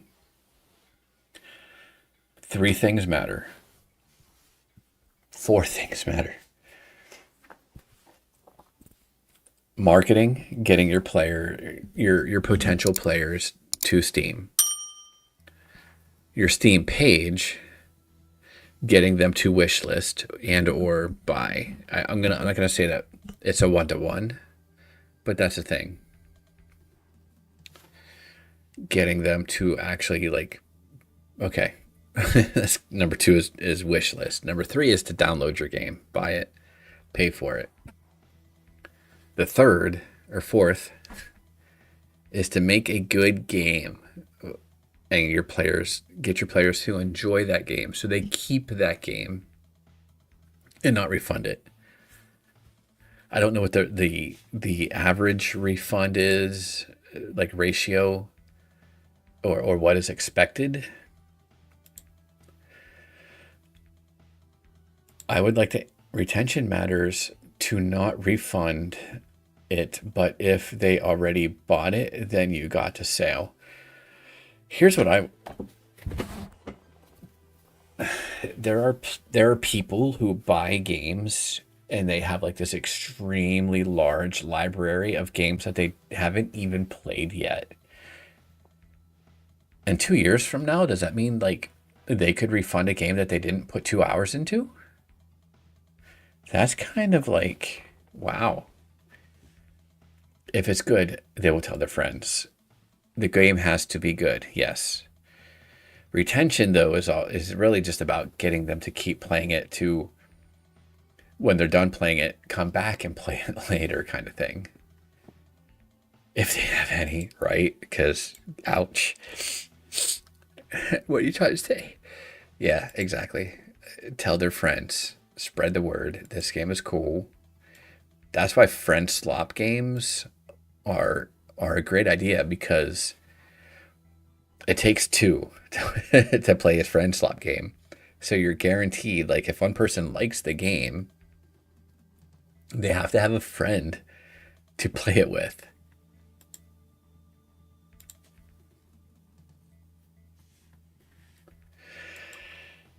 In-game user interface.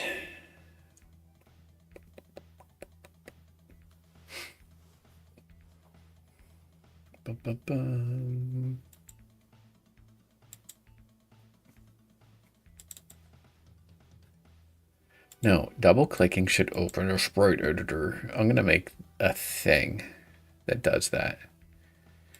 Burp. Or like that. Okay. Apply. Done. So the word loot in the corner there is kind of useless now. Is it canvas? Should I rename that? This is like selection box canvas, and I decided to put it on its own for reasons. Now in the user interface here, I have loot X. I'm going to rename this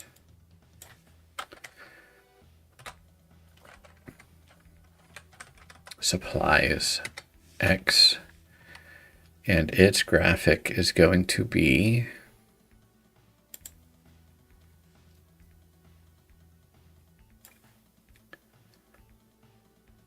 this, and set to native size or something.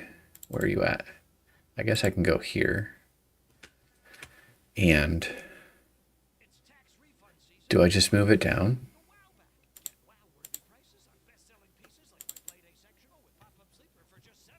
I don't like that I can't see it. Oh, here. Actually, I want to view the whole UI.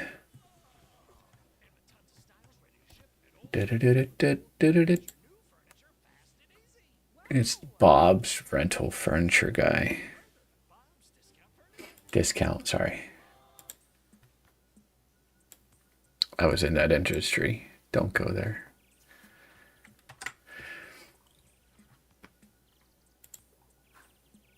Yeah. Now the number 0 needs to be moved. So let's go here, here, and here. So I can take all of those and just kind of be like, we're over here now.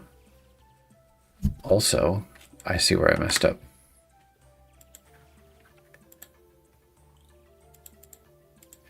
Text.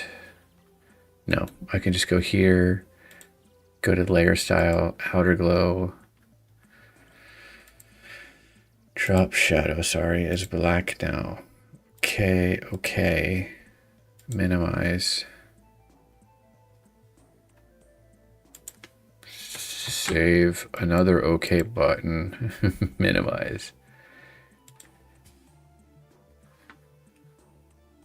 Are you kidding me?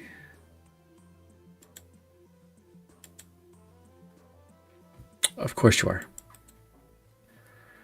Layer style, drop shadow. I'm gonna find the Krita Discord. Be like, I'm gonna every day. Maybe I should make a bot that just like, hey, it's been X amount of days since I've suggested that you make a Unity plugin and you have yet to do so.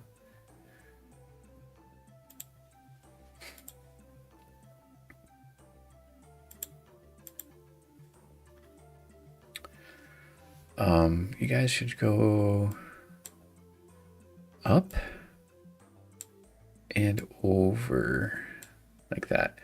And so I totally screwed that up. This is supposed to be like 24. Okay. Those still, they don't feel like they're a part of this. Let's get in here. And maybe it's the X is so far out. Maybe just making the gap the same. Okay. Cool. All right. So it's time for a potty break. Smoke them if you got them. I shall be right back.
What? Thomas Brush is Gary's #1 fan.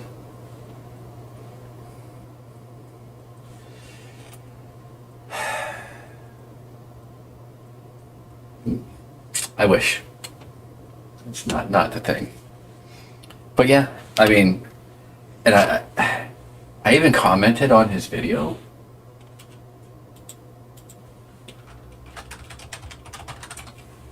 To be like, I agree, like, I agree with everything you're saying. Except, what does this have to do with increasing sales? How do I even, like, there should be a, oh wait, I can do this. This guy was all like, you meant the demo, dude. Can I go to the video?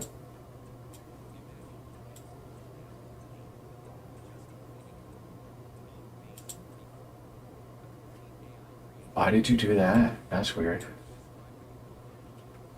It's this. This single hack. I don't. Erg. This goes up here. Why? I don't. Freaking Windows. If I could do everything I need to do, which is everything I've done today, all the apps that I've ran today, if they ran in Linux, I'd be done with Windows. So he goes through like different things to increase retention. That's it. I said I agree with all of these, but maybe I missed something. How does retaining the player who's already paid for the game result in more sales? And some dudes are like, he meant the demo. I don't think he did. I don't, because he's not talking about, he's every chance he gets in this video, of course he's going to talk about his demo, which you can't play because we're not signed up to be playtesters. And I thought about it when I seen that he was asking people to be playtesters, and he was like, you had to go fill out this form, and one of the things was like, why? And I was like, dude, I hate you. You need me to be hypercritical about your game, because if it's really as good as you say it is, like, you could make a video like how I turned one of my biggest haters or something, you know? But alas, I did not do that. And mainly because I don't have the time.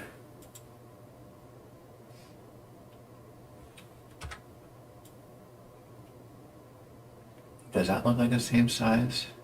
It kind of does, huh? Maybe slightly bigger, but I'm not gonna mess with it. Okay. Yeah, right. Like, he needs to give me stream key, give me, and I'm probably not his biggest hater. And I don't want to say hater, critic. And when it comes to the word respect is really used loosely here.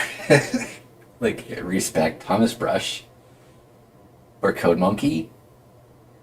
Like, I think I would say that I respect Thomas Brush more than Code Monkey, because Thomas Brush, to me, actually gives advice, tips that are useful for people who are, don't clip this, who are further along in their game dev journey than beginners. I think Code Monkey's thing is like, if you're a beginner game dev, do this. If you're a beginner game dev, do that. If you're a beginner game dev, follow me, kind of thing. Whereas Thomas Brush's is kind of like, if you're trying to be a mature game dev, and most of the time he's wrong, and yes, he pushes his own shit like all the time. But that's his shtick, is like being better than make small games, being better than, you know, like itch.io kind of thing. If I see that, I don't have, like, I'm not bringing up my I don't have my Twitch page pulled up, and I don't have my YouTube page pulled up. I am not looking at those to see how many people are currently viewing, and I don't get notifications. I have a box here. Oh no, that's my like and subscribe. But this is it. This is all I see. I don't know how many people are watching.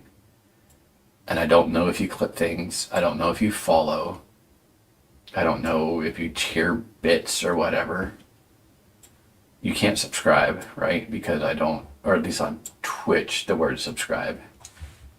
And I'm never going to get there. Like, I'm never going to okay. Currently, I don't plan on ever becoming an affiliate.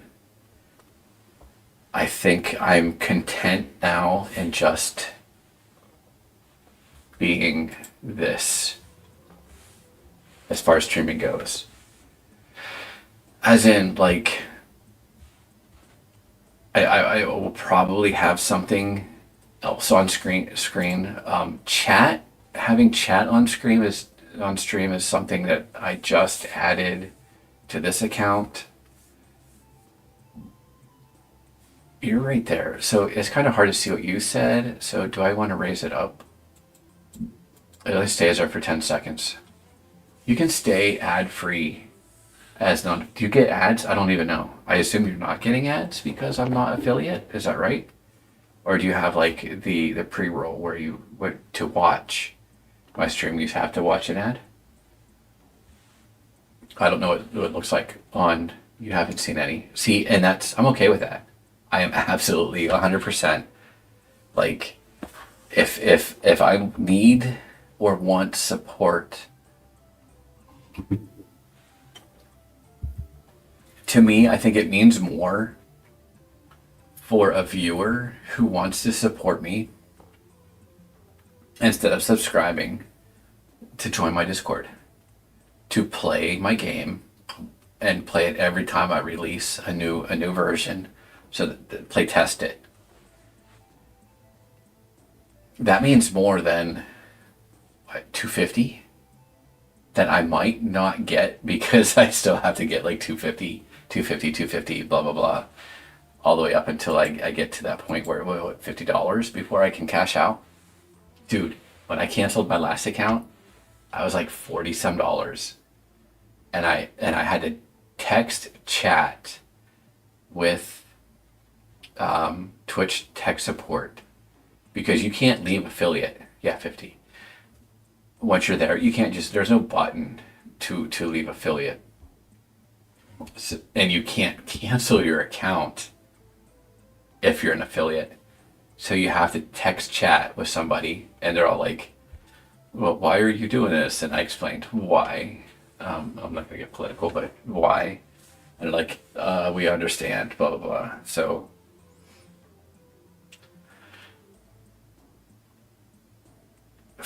and I asked him if, I was like, you got like $42 of money that's kind of mine. Can I have it? And he's like, no, you can't have it. I was like, okay. Like, I was like adamant on canceling my account so bad that I was just like, all right, I guess the $40 is yours now. Yeah, so I don't ever plan on going there again. Like, my plan right now is if somebody really wants to support me monetarily, maybe I'll create like Ko-Fi or whatever it is where you can maybe, I think Twitch, or I'm sorry, Itch. Maybe I'll just have like an Itch button where you can donate money to whatever. If you say that one more time. Can you see that? You can see that. Okay. On Itch, like you can, there's like those buttons like support this game or whatever you want to call it. Maybe that's where I would put it. I'm not gonna e-bag though, so I don't foresee me having that, but if it came to it, I would do that. But the number one thing that I want is viewers to join the Discord be active in the Discord because dead chat sucks. And it's just like Setzer and I just chatting back and forth mostly anyways. And playtesting my game and getting feedback for the game.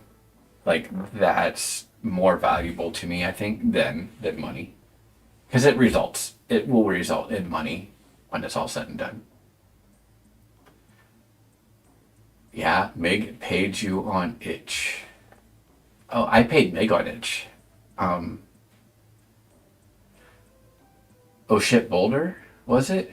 And then he made the oh shit Boulder Steam page, and then he didn't publish the damn game, which, or no. I think it was,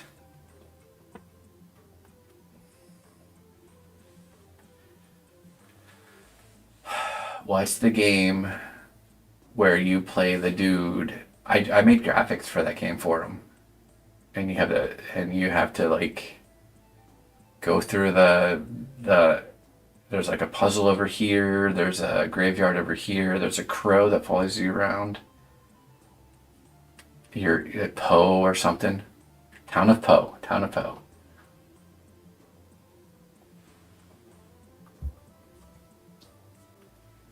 Poe and Oh Shit Boulder. Man, I wish he would just like, especially now that you look at him and he's like making his own 3D models and he's not relying on Ben to make them 3D models. He needs to go back to Oh Shit Boulder and finish that game. And I really wish he would like publish Town of Pro Chapter 1 on Steam as like a $1.99 game. You feel he could do better. He can absolutely. I'm so excited for him too that he can do better now. But, and then use that money to maybe motivate him to create the second chapter, because he had a cool idea where you go north and then you go into like this mansion, and then the rest of like chapter 2 takes place in that mansion, and you find out like the kid that was murdered, he's a ghost now, but like there was a whole thing that he just kind of like he dropped, and he says like he didn't enjoy it. And maybe he didn't. I don't necessarily believe that, but yeah, I don't know. I think Town of Poe, to me, Town of Poe was his best game so far.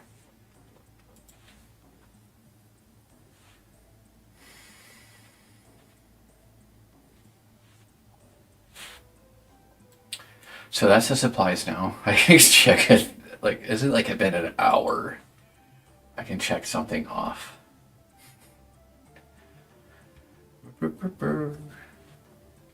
I should probably do it like a YouTube video about my game design document / to-do list / video game Bible. I think a Bible is more important than a design document.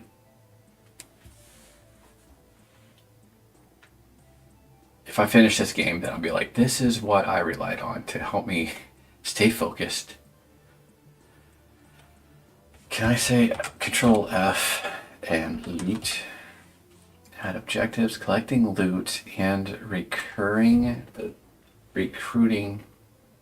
rescuing survivors shouldn't be required. This is add objectives. Collecting loot and rescuing survivors shouldn't be required. The game should be able to be played without 100%ing every level. That kind of goes in the Bible section, right? I'm going to cut that. There is this, right? You add objectives and objective ideas. But saying that here, I think I might have even said that. So in my commandments, right? This is the Bible part. Man, you knew I was, bro. He's got big arms. Like I'm little arms so far. Like the two things, the one thing, I'm sorry, about two characters in the game dev industry. Thomas Brush, his arms, and Code Monkey's abs. Are things that I aim for. Okay, so the story should be provided in small blocks. Goals should be clear. Enemies should be distinct. So here I'm gonna paste that. It's not a checkbox. So yeah, I think this is really what's keeping me going, is just being able to define things. Like in previous games, I kind of classic fail, bro. Slash man, Cowboy Bebop. I try to keep track of things in my head in my last two games, and for Retro Void, I really lost track of its identity. Like once I found it, like the point where it was done, I added the ability to collect coins in space, and then when you die, then you get to use those coins on upgrades. And those upgrade items should have been something that you could have achieved in the game instead of collecting coins to achieve them. That sound means my sons. I'm gonna leave that there. This is a big point though. Like collecting loot and survivors shouldn't be required. Collecting rescuing survivors. Nope. I think so. There are levels where I'm gonna say like you must, the first level especially, you must collect the loot, supplies, and you must rescue the survivor. It's a tutorial without the player knowing it's a tutorial.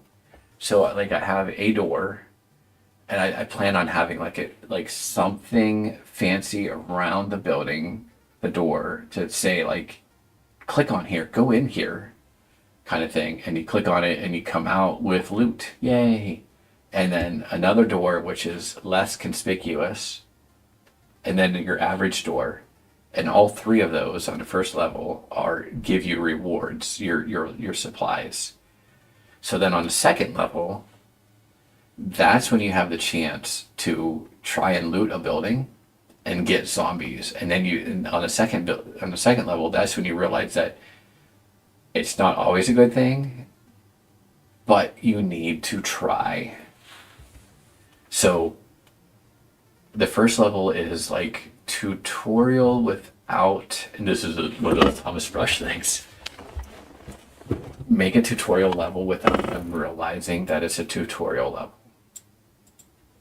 And I don't agree with like the first level, second level, blah, blah, blah, being tutorials. Like you can explain to them, show them, let them figure out how to do something on one level, do those things, and then when you introduce a new mechanic, you want the player to figure it out. You don't want to spray paint the ladder, as it were, in all yellow to make it stand out. Like you still want the player to feel smart. And I don't think that's a trick. I keep saying classic fanboy. Like my arms aren't big enough to be Thomas Brush fanboy yet. I don't agree that, and maybe this comes from the retail portion of my life, but I don't believe that it's crooked or slimy or lying to the player when you let them think they figured it out.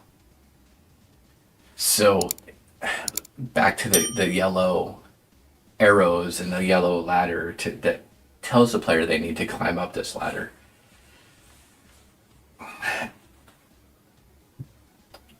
to a player who is inexperienced, they might see that yellow ladder, it sticks out, and they try to climb it, and they do, and they might think like, "Ha, I figured it out.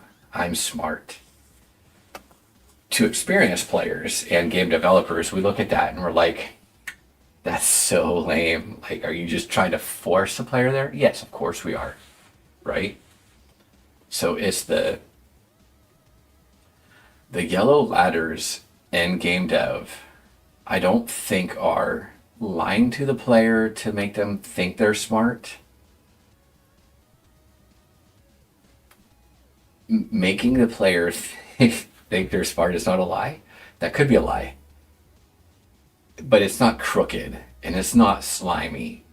It's that dopamine that our job is to reward our player with dopamine, unfortunately, right? It might sound like cookie clickers, but at the same time, it's like, what are we doing as game developers, right? We should be rewarding our players. Our players should be enjoying playing our games. So if one of the things that we can do is make them feel smart, then do that. Sometimes it's just hard to see things too, but maybe it should be different than. So you're talking about graphically. I understand where if a ladder would. I understand. Yeah, if a ladder would blend in with the environment, so to the point where you don't, like, it's camouflaged, right? You don't notice it. Yeah, absolutely, color it if they're supposed to climb it. Yeah, I get that. I've thought that too. Like, did they make the ladder yellow because players were overlooking it? They just didn't see it. But at the same time, they were also making sure that they saw it. And, like, average minded people, like, there's a ladder. I can climb it. Hey, I climbed it. Yeah, I'm smart. When in fact it was just duh.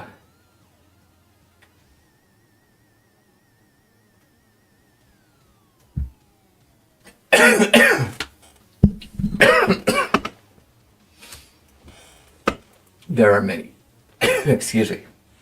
There are many games where you wander for things until you figure out what it looks like.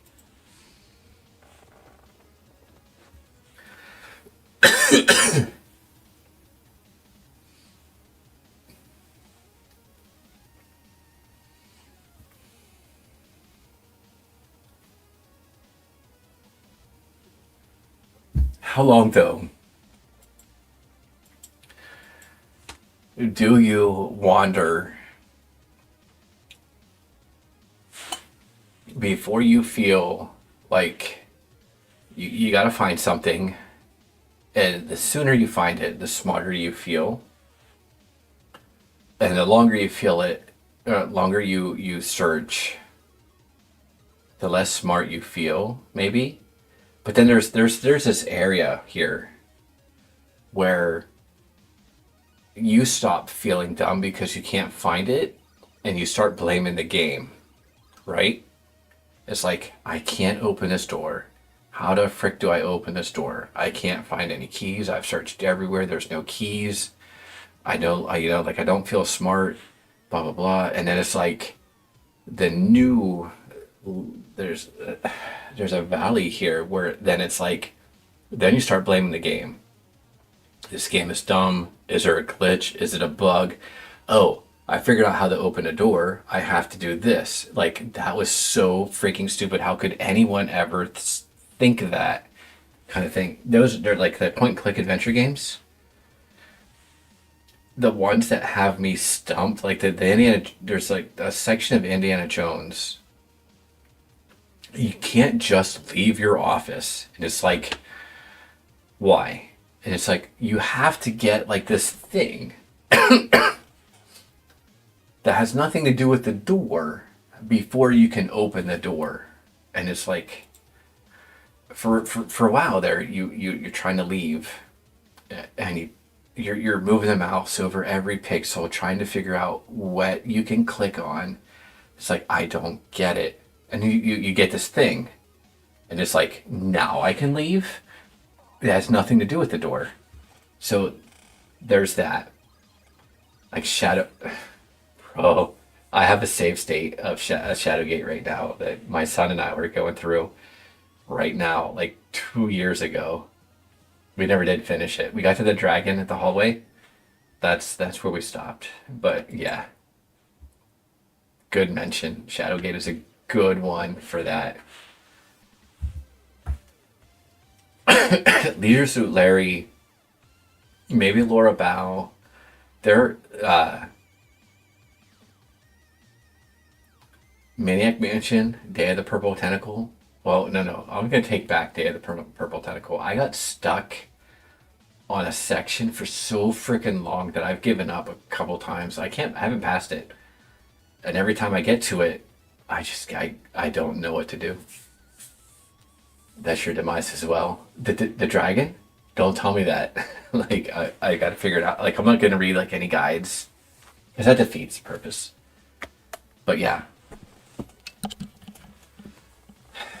So, yellow ladders, unfortunately, as much as we made fun of them when we realized they were there, for some people, they're necessary. Like, could you imagine?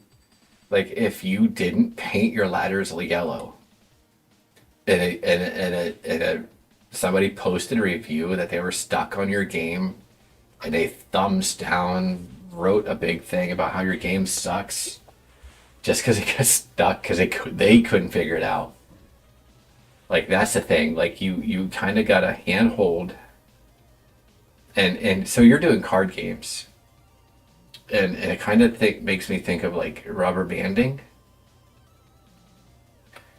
Maybe when you're playing like a single player game, and the player is like so close to dying that they get the card that saves the day. Like, you do that on purpose, and they love your game? Or did they struggle and struggle and struggle to the point where they just go and leave a bad review? As a game developer, do we rely on the RNG to make them happy? Or do we paint the ladder yellow? Do we give them the card that they need last moment to give them that dopamine? Because that's why they're playing it anyways, right? It's kind of like, that's the thing.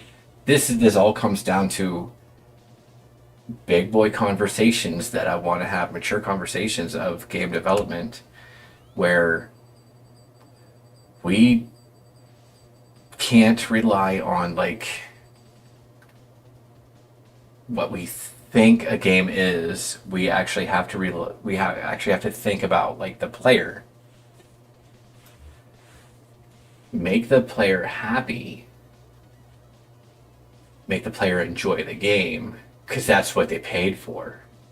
We might think that like rubber banding is like in Super Mario Kart, where the actual speed of your car depends on what position you're in. Like, so if you're in first place, you're going slower than the car that's in first or second place, and you're going way, the person that's in last place that actually has like an advantage. And that all just kind of like increases the fun of the game, keeps everybody together. that the player getting the blue turtle shell right before the first player crosses the finish line, kind of thing.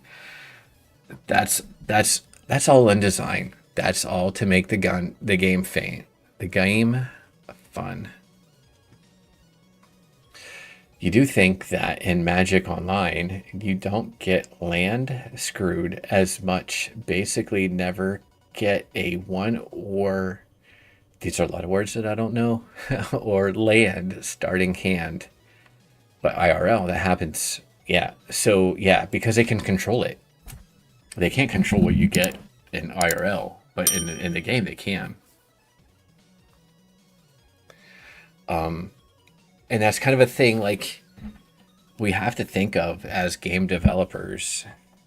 digital game developers is that we can control that, and it's not crooked, it's not slimy. Like this whole rubber banding thing, this whole painting the ladder yellow, arrows telling the player where to go. If the player gets more enjoyment from you doing that, that's a good thing. It's not cheating, it's not lying. It's what they paid for.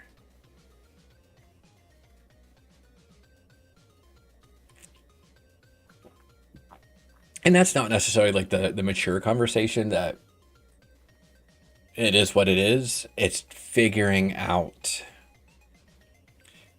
how to get the player to enjoy the game. Gosh, I'm really getting into this. Like, I hate cookie clickers, number go up, incremental games, or whatever you want to call it. There is a balance. There is a balance, you're right. Because those games are all about holding you, keep playing the game. But at the same time, it's like I've played cookie clicker type number go up incremental games, and when I spent like days on one, and like when I had to stop. I'm like, at the end of the day, I didn't do anything. I didn't do dishes. I didn't work on my game. You know, I haven't watched it caught up on the TV show. I'm just like zoned in on this game, getting my dopamine hits. There is more, right? There is more than just the dopamine. There is this story. There is this. There is an experience. The player has to experience something more than just dopamine, the story, action, the win, or whatever. So I don't even remember what this game was, and that's so bad. Like, I don't remember what it was. Like, when I was done playing it on my phone, I'm just like, when I decided to give up, I'm like, what did I accomplish? What did I get out of this? Like, when I'm done playing a number go up game, I feel the exact opposite of how I should feel after like spending some time playing a game. Like, I should feel happy. I should feel like accomplished. But in these games, I'm just like, I wasted time. I should have been doing something else. And so I just had that conversation with somebody on Twitter too. Not conversation. He said something, I said something, that was it. Twitter.com. I want to buy the URL. You banished it from... Is it? That could be it. There is one game, though, that I did enjoy, which is kind of number go up, but you also have to interact with it, which is like... And I can't remember the name of it. You're a dude, and you spin your weapon around, and you have to tap to attack where the weapon is, and then there's a cooldown, and you have to tap. But like you upgrade your weapon, and you get more area in the circumference thing. That was a cool game. At the same time, though, I had to uninstall it because, like, what was I doing with my life? Profile. I can probably just go right to it in replies. And this kind of proves a point too. There's 2 points to prove here.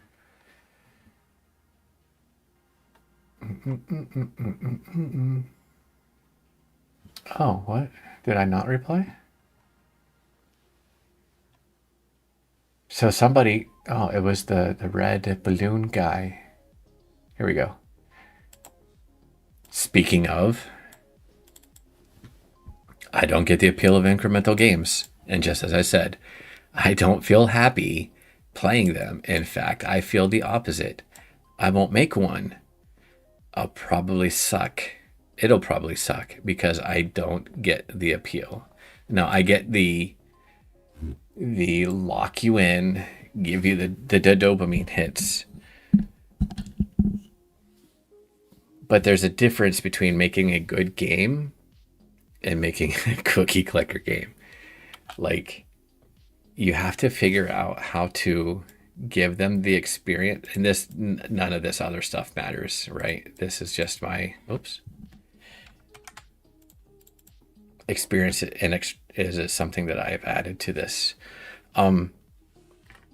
If they don't leave with an experience, I think you could have done your players a disservice. Now, not every game type does that. Like a slot machine, some people just get, yeah, right. And I really think that slot machines dopamine is like you get the one bell, and then you get two bells, and oh, you can see the bell, but it landed on the cherry, right? So that's the dopamine. You're so close. That's cheating. If they did that on purpose, that's the bad kind of like cheating, lying to the player. Like, I think lying to the player, or rewarding the player with something on purpose is not lying, is not bad, but letting them believe that they were close to entice them to try again, that's the lie.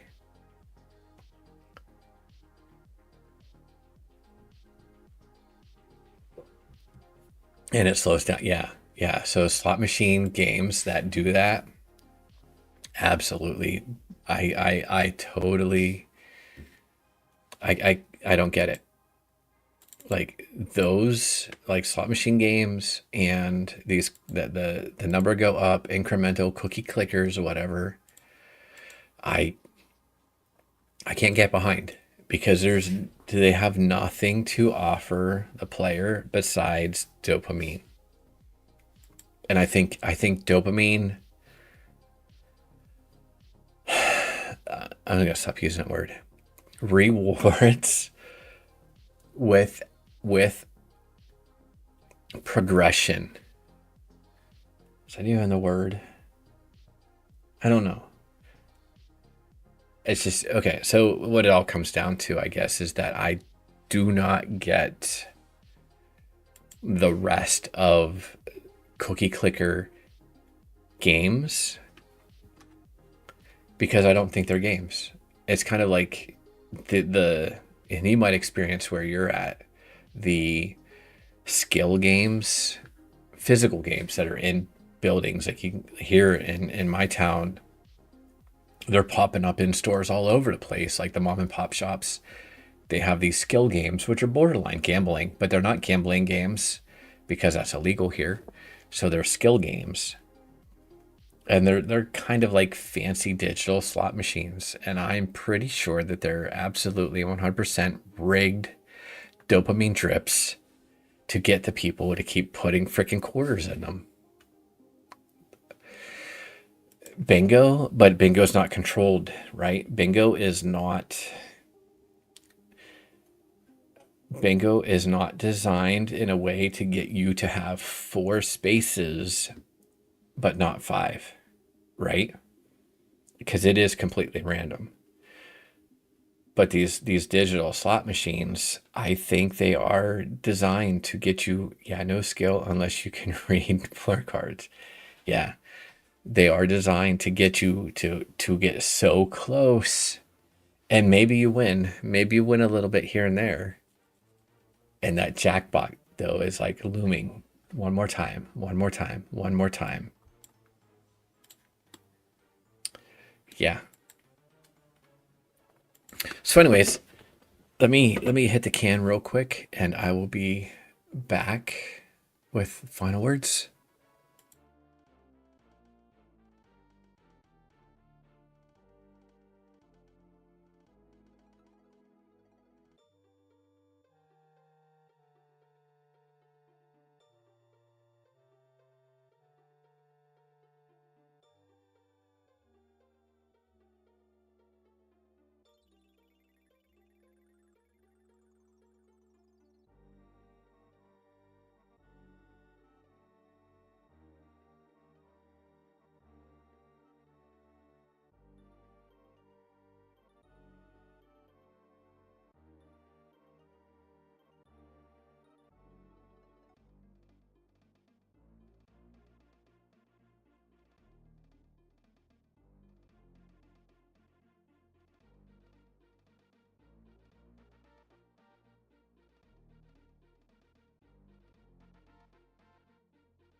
So,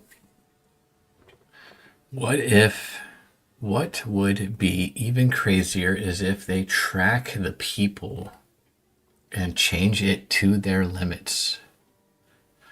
Yeah. I don't know if there's, like I said, I don't use these machines. They're all over the place though, and they're fancy. Almost like when we go to the arcade, there's a whole bunch of different like ticket games. These things are high quality, and almost everywhere I go, walk by. I don't go into there's a gas station that used to be a Crosby's, but they dropped the name, and that Crosby's is like a Canadian gas station. So it's not a Crosby's anymore, but there's now these skill games. There's a vape shop on Main Street. There's some other shops that have them in them, which they stick out like a sore thumb because it's like you go into a hardware store, right? I'm gonna go buy some screws, and there's a freaking skill game. It's like, what, really, dude? But in almost every single one, there's at least one person sitting there doing that. Yeah, you don't know, you don't gamble. Good. Other than bingo, that can be fun though, right? A few times a year with your grandma, absolutely. That's a thing. And so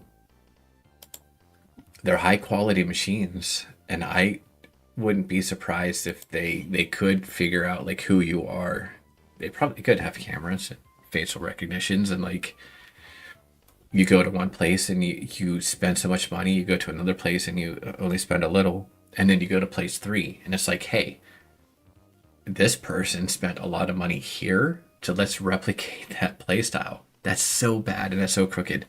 Like, it's kind of like, but that's the nature of it, right? It's pay to play.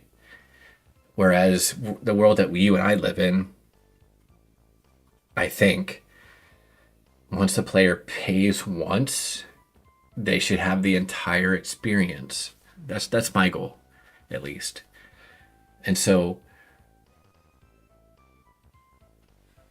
I want to make the distinction between game development is their rules on showing the odds. I don't know. In gambling there is, but because there's some kind of skill. So what's that, pachinko and coindozer, right? Those are called skill games only because you get to decide when the event happens. You pushed a button to stop the things from spinning. You push a button to release a coin wherever the thing is. Like that's up to you. And so that's a skill apparently. It's still random in my book because I have no idea what the outcome is going to be depending on where it's over here, here, or here. So I think in those things, because it's considered skill based, they don't have to show odds because they can't predict odds, because they can't predict when you're going to hit that button. I think they know the outcome though. And I don't know if, if it's like voting machines. Oh God. If I was allowed to see the code, I would absolutely be seeing the code. Right? Like voting machines and skill-based games, if I could see them, I would insist on seeing them.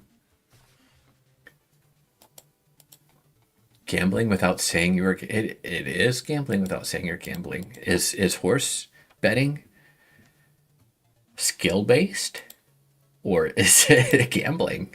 I don't know. So anyways, the difference between game development and game design. Rigged skill games seem bad. I think they're rigged. I really think they're rigged, but there's nothing that you and I can do to prove that. We can't get into the system and we can't decompile the code to a skill-based game. And I doubt anyone can. And in fact, if you tried to, what's to stop the developers, especially for voting machines, right? They're like, you want to see the code? Here's the code. How do you know that's the code that it's actually operating on, right? We're not taking the chips and decompiling the software that's on them. They're just handing it over. So I don't know. I think a lot of people are making a lot of money off of people who can't afford to be losing money, but they are. And that's it. Like you see, like here at least, you don't see like the rich person sitting in front of a skill-based game. You see like a person who's got like holes in their clothes, and they're spending their last dollar hoping to turn their last dollar into $2 or $3. And it's just like, that's a world that I don't want to live in. And that's a world that I wish people could wake up and see that they shouldn't be trying to live in as well. But I guess it is what it is. I can't control what other people do. I can control my players though. So game development versus game design are two different topics. And it's almost like the Matrix. You could be stuck in making, I don't want to attack small games cult today because I'm not prepared to defend myself, the cult of small games, but you could be stuck in making small games for the rest of your life. And if you're good at it, you could make money. You could make a living. You could make your players happy. Or you could be stuck making slop after slop after slop. And I don't know if you're convincing yourself that you're just making prototypes and you're slinging it out there on itch to see what sticks, right? There's developers on itch, and here's another metric, like where I don't know what the numbers are, and I will research this, I promise. But the number of developers who publish on Steam, where you've probably heard of it, where like they only produce one game, they only publish one game, and it's a very small percentage that actually publish a second game on Steam. Where on itch, I kind of feel that it's more. I've got 32 games on Steam. You can't access them all from the front page, but there's 32 games there. 30 small games, and 2 medium games. The 2 medium games you can get. I feel like on itch that number is different. Mike, how you doing? You caught me in the middle of a deep intellectual thought right before I call it quits for the night. So on itch, I think you'll find that developers have more than one game, or maybe they're telling themselves that it's a prototype, and they're just throwing it out there to see what gets more likes, what gets more hits, and maybe they're gonna run with that, like whichever genre becomes the most popular played genre of their library or whatever. Lost my train of thought.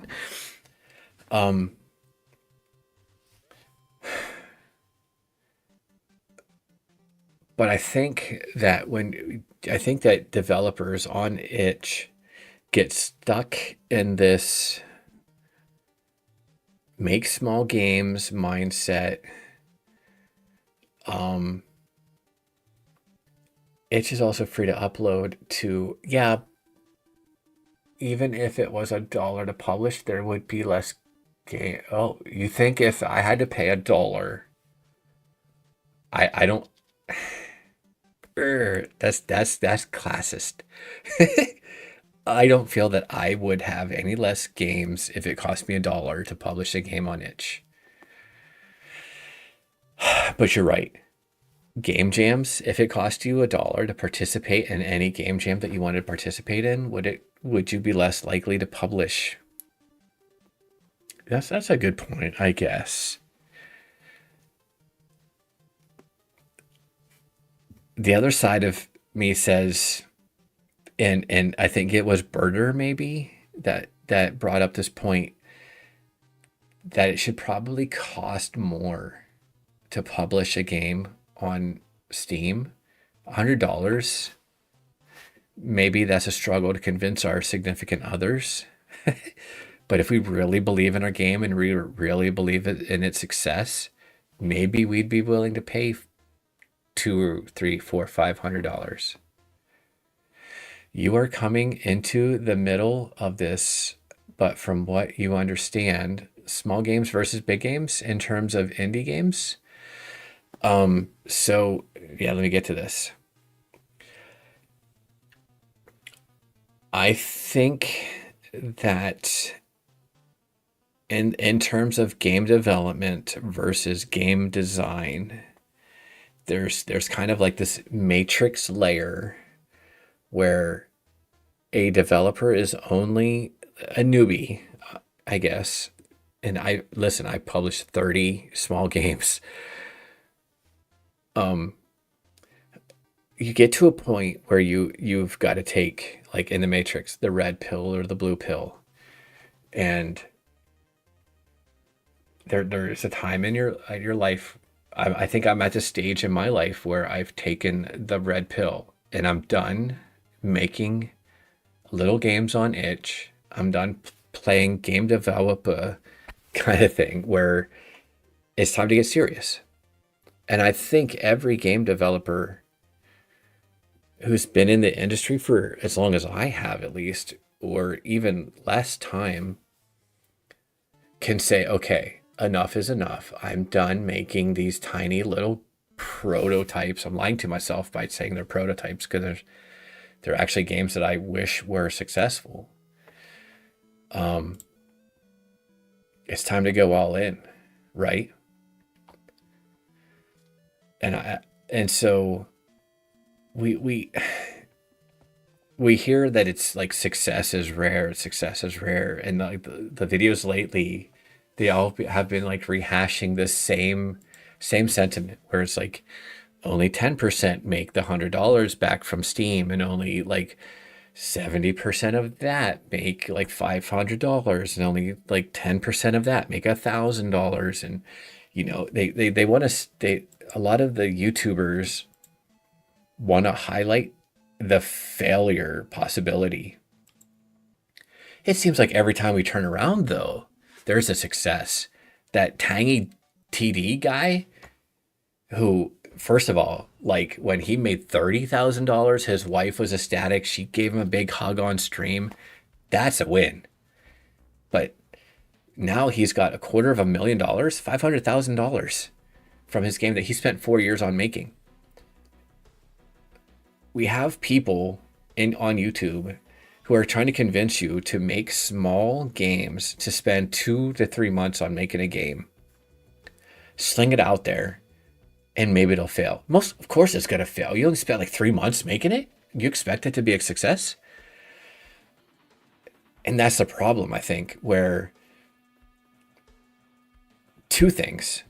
These YouTubers also tell you to go research what games are popular, what genres are popular right now, and make a game in that area.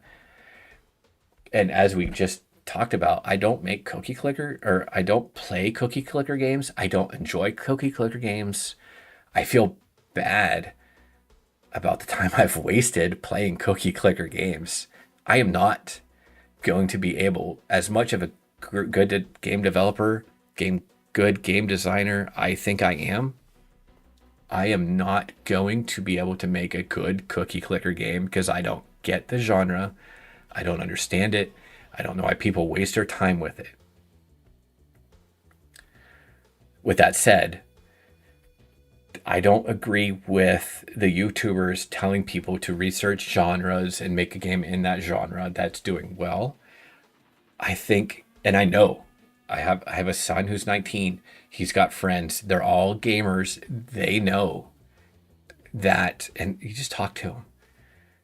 they know when a game is not made by people who like that genre. Like currently he's playing like it's like a mix of an RPG tower defense kind of game. It's called the last spell. Games of that type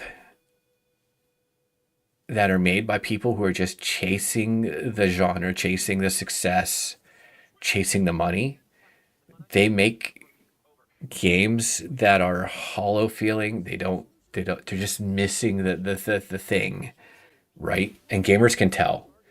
Gamers can absolutely tell if you're trying to make a game as a cash grab instead of making a game in a genre that you enjoy playing, that you understand. So these YouTubers out there that are telling you to research the genres, only make games that are in genres that are guaranteeing you success if you want to become a successful game developer and live off of game development kind of thing. But you're going to miss as many times as the person who misses making a game for 4 years. I only plan on making this game for 2 years. That's my goal. Is it like early to mid 2028? Hopefully, maybe late 2027 to publish this game. Because this is in a genre that I like and I understand. So the cookie clickers, money go up or number go up, incremental games I don't like, and I wouldn't be able to make a game in that genre as much as I feel like I am a good game developer, I am a good game designer. I can't make that game. And so to tell me that I should make a game in that genre, I'm wasting my time and I'm going to fail. And everybody else who hates making those games or hates playing those games, they're not going to do good. You think ultimately depends on your goal for your game. Okay. A lot of indie devs come in thinking they can come in and make a quick buck. Yes, you're right. But sometimes a dev is making a game to learn how to better themselves for their dev skills. So yes, there's nothing wrong with what you said there. Let's focus on so that there's devs that are making games to learn how to make games, and that's fine. If I don't know what I'm doing in Unity, or if I switch over to Godot, I'm most likely going to make like some kind of short controlled RPG kind of thing. I'm not going to make my dream game in Godot if I just switch to Godot. So yes, it's all going to be about the learning experience. You're right. So making a quick buck, I have and this is kind of like a thing, because I think Thomas Brush and Code Monkey, they're all about making money. They're all about making games as quickly as they can to make the money as quickly as they can, right? And that's fine if that's your goal and you are succeeding at it. Who don't hate a player, hate the game, right? But as a gamer, in a long time, I'm old. You can't see the white. As a long time game developer, I have reached this point in my life where I believe that if you need to treat the player right. You need to give them their money's worth. And I think that will reciprocate, and you'll make money. Hopefully, right?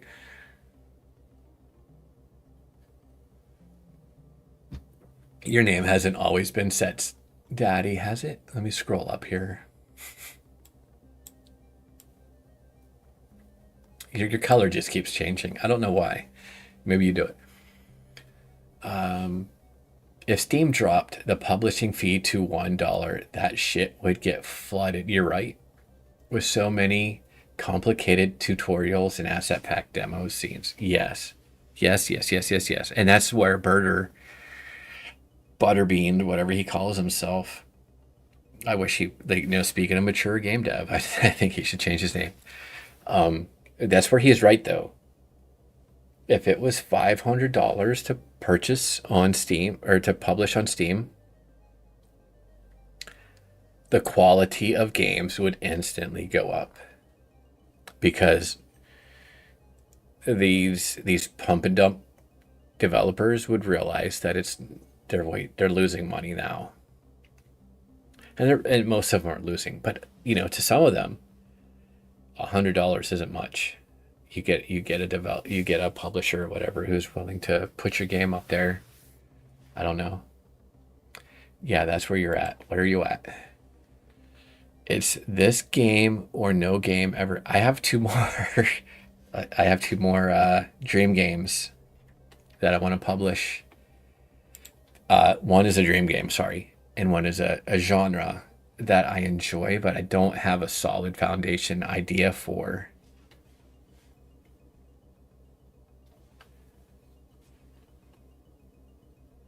Oh yeah, Mike has some points. So where I'm at now is like, if there are people, and you'll find them here on Twitch or YouTube, who are very good at using their engine, whether it be Godot or Unity or Unreal or Construct or Scratch or whatever. But just because you're very good at using a game engine does not mean you're very good at making a game. And it's one of those, like, just because you can make a game doesn't mean you can make a game. And so I see, like, what are you saying? Shit, just realized my stream was like 8 minutes behind. Oh, welcome to the future. So, like, that's where I'm at. Like, I can use Unity. I can use Unity to make garbage. Or I can stop, which I did, and step back and realize that I had a lot to learn about making games. And so I decided that all the games that you see on my itch.io page, they're different genres, right? Hardly any of which I enjoy playing. It was like, I can make this game in a game jam, and the game's not great. It's not fun. So yeah, I think that doing this game takes me back to my roots, which was Retro Void. Kind of was like a genre which I enjoyed. Maybe not a genre, but a game in my past which I enjoyed.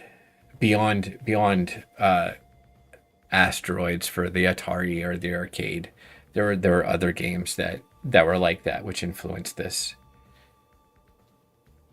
Gotta go, but good talk. Yeah, nice hanging with you.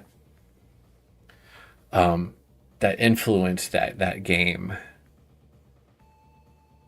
But it was only a couple games. Like, it's not like I actively sought out space shooters. Like, I don't play space shooters. That's not my thing. It's more like, I don't know. The games that I keep going back to are like StarCraft and Warcraft and Cannon Fodder, just to relive that feeling. And so I decided that I kind of came to terms with the fact that the games that I made outside of the genres that I enjoyed are probably more crap than I believed they were. Like, when I was making them, I was like, yeah, this is a great game, because I was focused on like look at the sprite, look at the background, look at the gameplay, like blah blah blah. But you know, it didn't live up to the genre because I don't know what does, to be honest.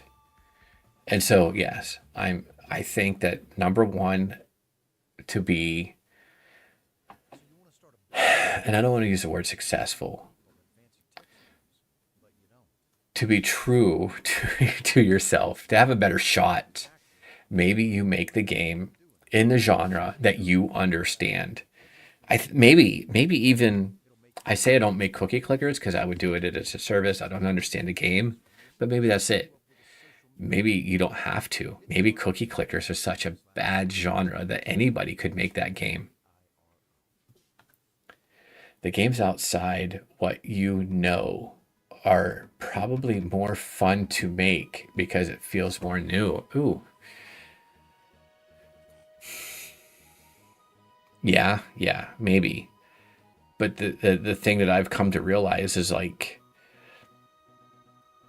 keep using cookie clicker as an example.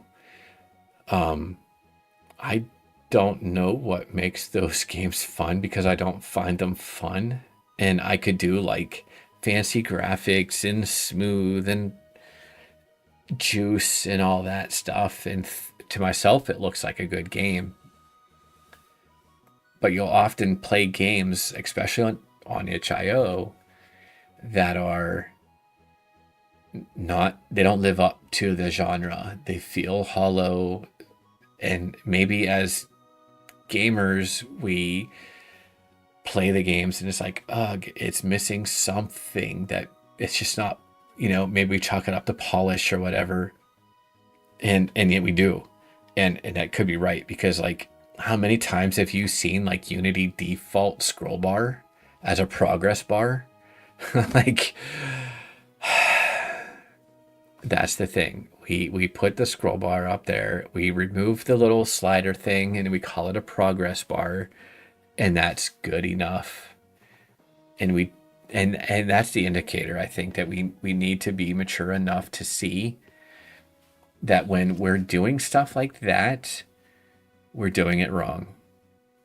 When we're leaving the default panel background or using the default text in Unity, we're not taking that extra step to make it good.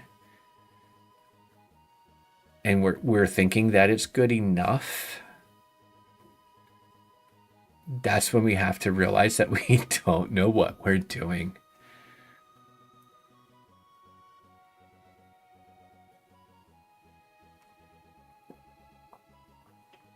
And that's kind of like, there was a game shared on a Discord that I'm in. I'm not going to go find it because it's going to take me forever. But I use that scroll bar, progress bar for a reason, because I seen it and I was like, everybody has that same damn scroll bar. And it's like, and it stuck out to me. It's stuck, especially probably because I've been like just spending a lot of time reading and researching and looking at, like, studying things to be, and it's like, it's weird. Like, I don't want to put anybody down by saying you're doing it wrong, right? But there are people who are absolutely doing it wrong. And I realized that I was. And I looked at like a Tiny Tank Arena, and I looked at Retro Void thinking that they were good games. And I wasn't lying to myself. I wasn't thinking like I was going to make like dollars, tens of dollars off these games, because I did no marketing. I was at least down to earth on that. Like, no one's going to see my games, but I was hoping that like everybody, that was the hope, that everybody in my circle would play this game and come back and be like, yeah, man, that game was awesome. Blah, blah, blah. And like, I share it. It's on my Discord, like in the About Me, there's my games. Nobody comes to me and says like, I played your games, dude. Those were awesome. Keep going. Nobody does that. And I do suspect that everybody here has played my games. Those two, Retro Void and Tiny Tank Arena. And the fact that nobody has at least said like, "Hey, good game, dude." Like, it's not hurtful. It's more like a tell that I'm doing it wrong. Yes. And so that was like what it kind of like said, made me think that like I need to take the red pill, right? I need to realize what I don't realize now. Like, and I go back and look at those games now after like learning things that I've learned, which I want to share with everybody, but I'm not making YouTube videos. So I'm probably not going to go that far. I I do think I want to make a text file Google document that I will share with everybody. That's like a glossary of terms that you probably should know if you want to be a serious game developer. But anyways, yeah. So it's time to move on to the next step, I think, of a game developer and become a game designer. I think that's the red pill, where you don't just code, you don't just throw assets into Unity and make a game which can be no fun. Like, you focus on what needs, what makes the game fun, what makes your game fun, chase the fun, follow the fun, expand the fun, make experience. That's a buzzword that I'm hooked on right now, is experience. Make an experience for the developers, for the gamers, sorry, for the gamers to, and entice them to go to your Steam page and say like, thumbs up, recommend this game because I experienced something. Or so you've played many games you knew were Unity based on the text, or yeah, right? Or are we not the right audience for those games? Man, you're tapping everything you've ever done and pouring into. That's what we need to do. That's what I want to hear. That's what I hear from you guys, is like learning things, knowing things, and putting that into your games. Now, yes, your game might be like a funnel where there might be stuff that you can't put into your game. You can't juice this because it doesn't fit. Like, I made a Pac-Man game once, and juicing, I made all the pellets like do this little wave thing. Every single line, they were all freaking doing this wave. I thought it was freaking awesome. Like, it's so juiced. The first person to ever play it was like, dude, this level is making me sick. I can't finish the first level. And I was like, like, that was a long time ago. But like, so yes, there's also the just because you can doesn't mean you should. And that's a part of the learning thing. Like, you can learn how to juice, but you can also learn how to not juice at the same time. Accumulation of 30 years of indie game study, and yes. So that's what I'm trying to say. And I think the thing that I have against some of these YouTubers, Code Monkey and so forth, is that they kind of like, they want to take you and hug you and just say it's okay to make games that only take you 1 month to build. Damn it, how can you make a serious game in a month or 3 months even, right? Like, Cowboy Bob's making this game that I see, his card game for the Big Jam. And he might even, I assume you're looking at this like you're not going to be able to make it. You're not going to be able to finish on time. I think I've heard you say that maybe 2 or 3 times, that you're not going to make it. And to me, that's a good thing. Only because you realize that this thing that you're working on requires more time. So I would urge you not to give up. I would urge you to continue on. Not forget the game jam. Make your card game. Put graphics on it instead of text. Make everything less Unity looking, you know, and go with it.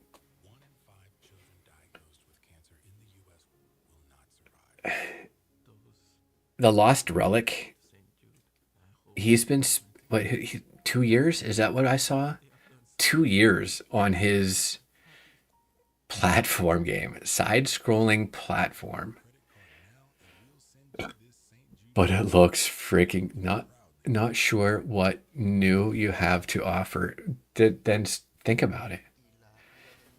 So the Lost Relic, and I hope he does good. Like everything that I have said for the last hour and a half goes to shit if the Lost Relics game flops, because he does exactly what I'm doing, like thinking, studying, learning, applying. It's all about treating the player to an experience that they've paid for.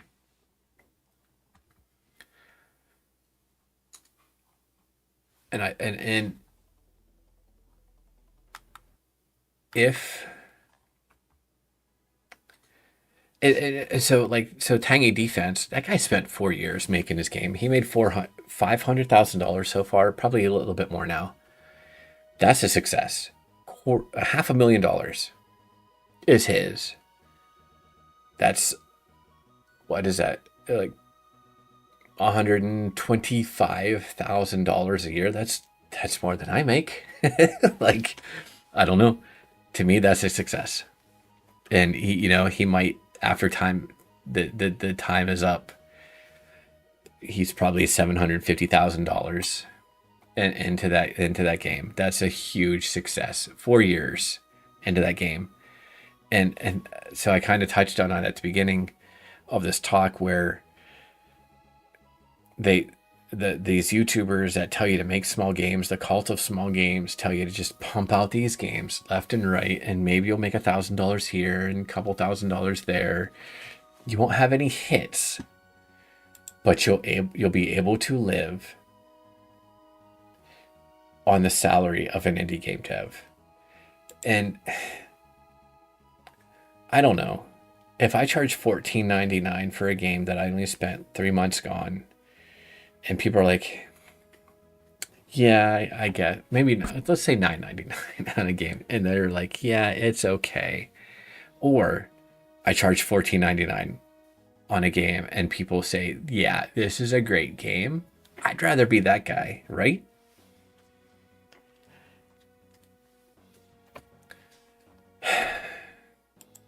So yeah, this is the road that I'm at. It's not a fork anymore. Like, I've chosen my path, and I've chosen the long road. I'm not going to make these little 1 month, 2 month, 3 month games anymore. And yes, I didn't market any of them, so their failure is on me. But also, they weren't games worth marketing. I think that if I sold them for, $1.99, $2.99, which I did on the Android App Store, I made less than $500 total on all of my games on Android, with ads and premium games. So they were all flops in my book. I think it's time to make big games. And you could hang out with Code Monkey, and you could make small games, and your odds of failing are as equal to mine, I think. You just have more odds to fail by pumping out like 4 games, 5 games a year, than compared to my 1 game every other year, right? I think, though, that because of the time that's spent on these games that are big games by indie developers, in the genres that we enjoy playing, of course. And we do limit ourselves to these corners, right? So one person has an advantage of making a game in the cookie clicker genre because it's bigger. I'm in the real time tactical strategy genre right now, and it's kind of small. So we do have to define success. But I do believe that this game, if I follow my course of focusing on what the player wants, like I could easily just set the machine gun damage to 3 and just call it a day instead of going back and like, no, let's lower it down to 2.5. How does that feel? No, let's lower it down to 2. Here it feels like it's too OP or like too weak, so I'm gonna go back up to 2.5 damage. That I think comes into play as well. Yeah. So going tangents everywhere. So that's where I'm at. I am in this spot where I am done making small games. I am done studying game design. I am done with everything. It's time to do. I know what needs to be done. I know what not to do. I know what to do. And the only barrier I have now is marketing. And I think really just maybe it comes down to do I find a publisher, or do I let a publisher find me? So do I call this guy out? I don't know. That was Birder. Tweets and replies, maybe. Let's go to replies. So there was a guy who reached out to me, and we do have to be careful of scammers who are just trying to like make a quick buck off of us. But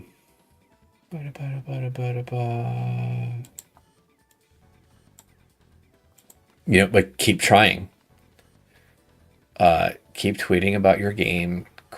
Keep, if you don't show people your game, they're not going to know about it. You can't just sneak on to Steam and hope to make money, because nobody's going to know about it unless you tell them about it. So this guy, he asked me when my game is released. What's the release date? And I said probably not until next year. Can you send me a DM? This guy, this Nigerian prince, he's a game promoter, social media manager, so he says. I'll have to look into him some more, but you have to keep your eyes open for those people who are going to benefit your marketing strategy. Or do I just go and create a Facebook account? Do I create a Blue Sky account and put up ads on those? The one thing that Facebook does have going for it is that it knows everything about the people who use the platform. So you can go on there and say, like, I want to push this ad towards these kind of people, and it'll do it. And that's the thing. Like, just, yes, we have to spend $100 to get the money on Steam. But I think I should be willing to spend like a total of $500, $100 to go to Steam, $400 to go to marketing, and put my money where my mouth is, right? And see if I can get at least $500 back in sales. I would love more. And I do think this game will get more. I just got to keep at it. Got to keep telling people about it. Even now, I've already started following the people on Itch who live stream, not necessarily these type of games, but are willing to live stream my game they seem like they're the kind of people that would live stream my game to their followers. So they might be the people who would be worth giving a key to so that they could stream it to their followers, and hopefully get a sale or two out of it, or 3 or 4, whatever. So this is a lot. There's a lot been building up. I've been kind of, I try not to rant on Discord, but at the same time, it's like, it's all been bottling up. Like, I want to tell you guys, like, I think I've got it. And this game could flop. This game could absolutely 100% flop. You should have had the foresight decades ago to try to source funding to become a publisher. That's a different.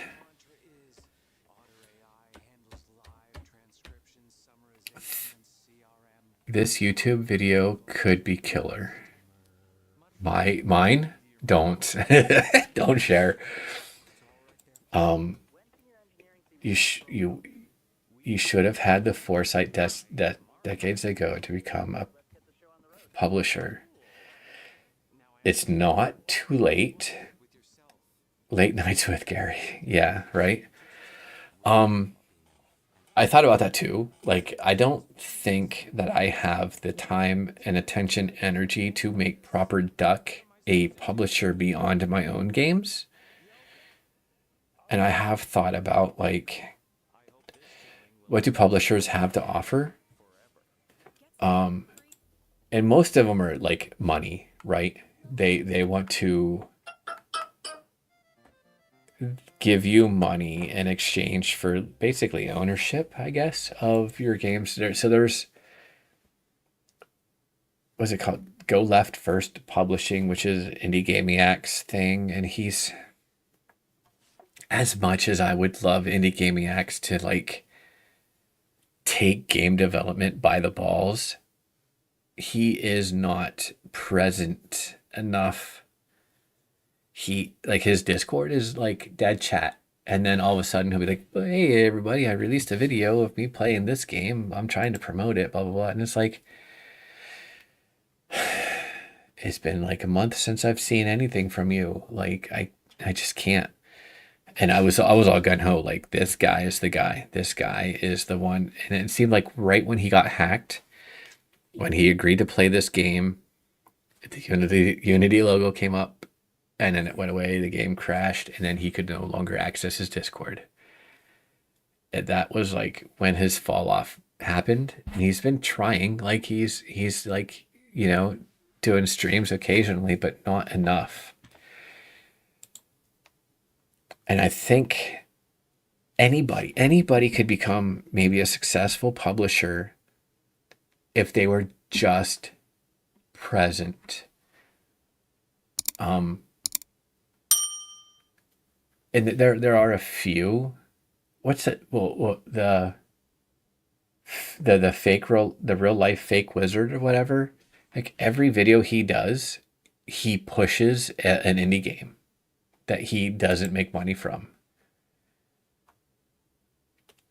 You're not showing even a screenshot of your game outside my Discord until the demo is ready.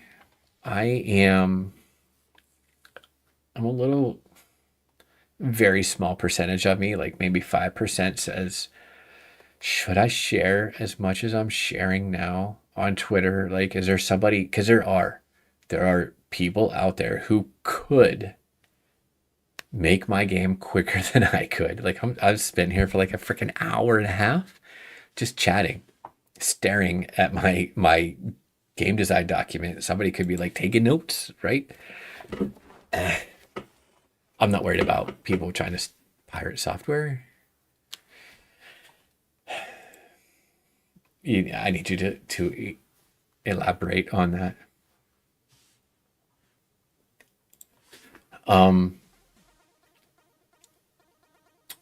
Fake wizard. Oh, no. Are you not? You're not. Can you? He used to have a Discord. He does. He has a Discord until April 1st.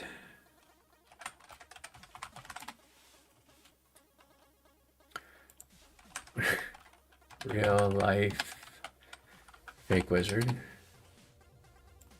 Yeah, this guy here. I call him Mr. Negative. Seemingly every video he puts out is Hollywood killed your heroes. I agree with him. Hollywood can't stop making satanic movies. Maybe. Crimson Desert is not worth $70. I don't think so. I think it's worth $70. Movie trailer spoiler movies. How to Save Walt Disney Company. Hollywood hates making superhero shows. So I call him Mr. Negative.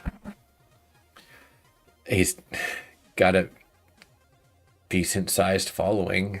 88,000 views for this One Piece. And I agree with him here. I love the One Piece series live action on Netflix. So yeah, I agree with him and I don't. But anyways, every video he does a little spotlight segment of an indie game that he just found and liked. Real Life Fake Wizard had a terrible take on Crimson Desert, though. Yeah. I agree. It's worth $70. It's not about getting copied. It's more of a perfectionist thing. You're not even a fanboy of the game, but from just a technology standpoint, the only other game that's gonna... Dude, my son showed me this. I'm not gonna be able to find it. He showed me a short on YouTube of a guy who's like downloading GTA 6 and it finally hits 100%, and then all of a sudden like the horns from the heavens start blaring and like he just got GTA 6, but the rapture is happening. He's like, no. His dad comes in. He's like, let's go. I don't think mom's gonna make it, but we're going. You know, he's like crying. Like, I just downloaded GTA 6 and I can't even play it. It was hilarious. It was a good short. It was a good take on like how long it's gonna take for GTA 6 to come out.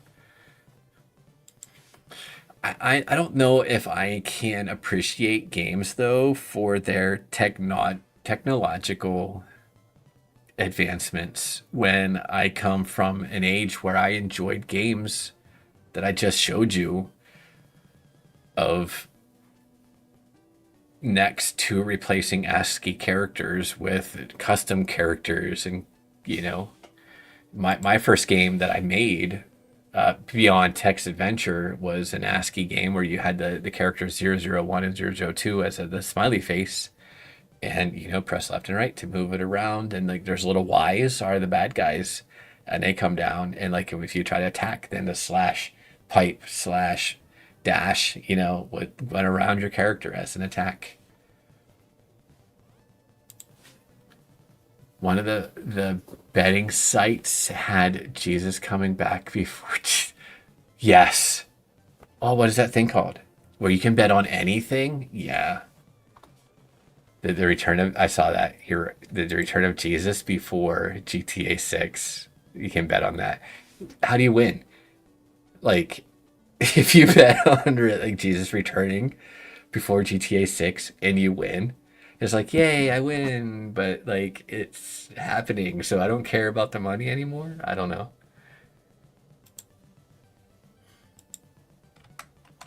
Okay, guys. Nice talk. I really enjoyed like venting and expressing like where I think I'm at as a game developer, even though I don't really feel like I've gotten to like the punch line, the finish line, the final sentence. Probably not good to bet on Jesus to begin with. Well, there's one thing you can bet on Jesus is that he will return. That's a good bet. When? I wouldn't put my money down on any of those. I think though that there I'm kind of like in this corridor where I'm almost seeing that this secret to success is not a secret. It's just a matter of your ability and willingness to be successful. And I think what holds us back is doubt and our ability to lie to ourselves that maybe we're not good enough as game designers.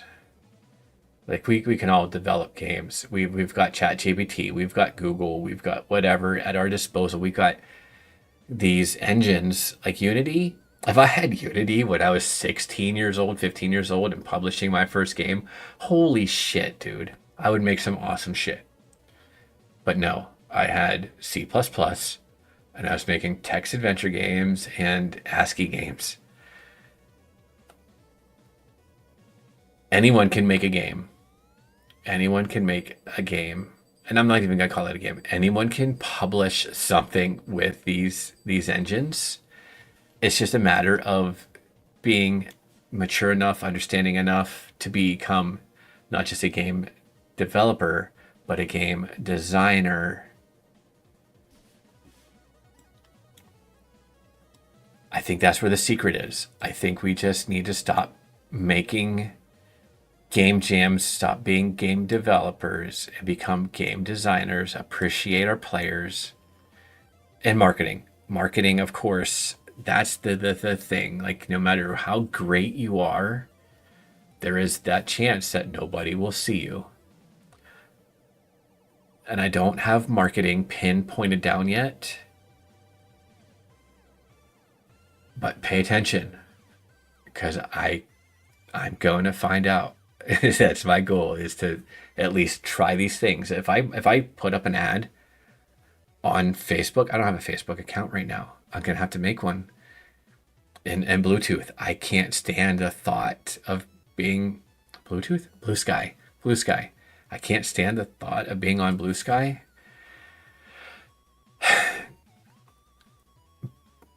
But if I care about my game, I might have to make a Blue Sky account just so I can advertise on there. You got to be comfortable being uncomfortable. Yeah, and so in my time in retail, I absolutely just I despise the whole like trying to get the sale. Man, this is gonna be my downfall. I think working at Radio Shack, I applied for Radio Shack because when I was a kid, with my grandfather, going into a Radio Shack, seeing the amount of respect that he had for the employees there, and taking their word for it, kind of thing. Like when I was a kid, I was like, man, I really want to work there, and I did. I worked there for 9 years. But it went from like my grandfather's Radio Shack to, you've got to tell everybody about cell phones. You've got to ask everybody what their cell phone carrier is. You've got to try and get everybody to convert to Sprint and blah, blah, blah. And it's just like, this is not my grandfather's Radio Shack anymore. I really hated it. It just became this like, this thing. Being comfortable with being uncomfortable was not even the description. Like, when they told me like Radio Shacks were closing all over the place, and they came to me, we're in the valley. We have this little Radio Shack, and we sell batteries, we sell antennas, we sell things in the back of the store. We don't sell the stuff in the front of the store, like the television so much as, and computers and cell phones. It was all the stuff in the back. Up on the hill, there was a Radio Shack. And they moved from the mall to a plaza, and it cost a lot of money to do so. And they got like this whole redesign and everything. So our district manager made a decision. We're going to close the little store in the valley so that all the customers go up on the hill and to help pay for that move. Are there people? I don't know if there's people in Blue Sky. That's the thing I'm going to have to find out. And I knew right away that was a stupid decision. Anywho, let's be on politics of corporate.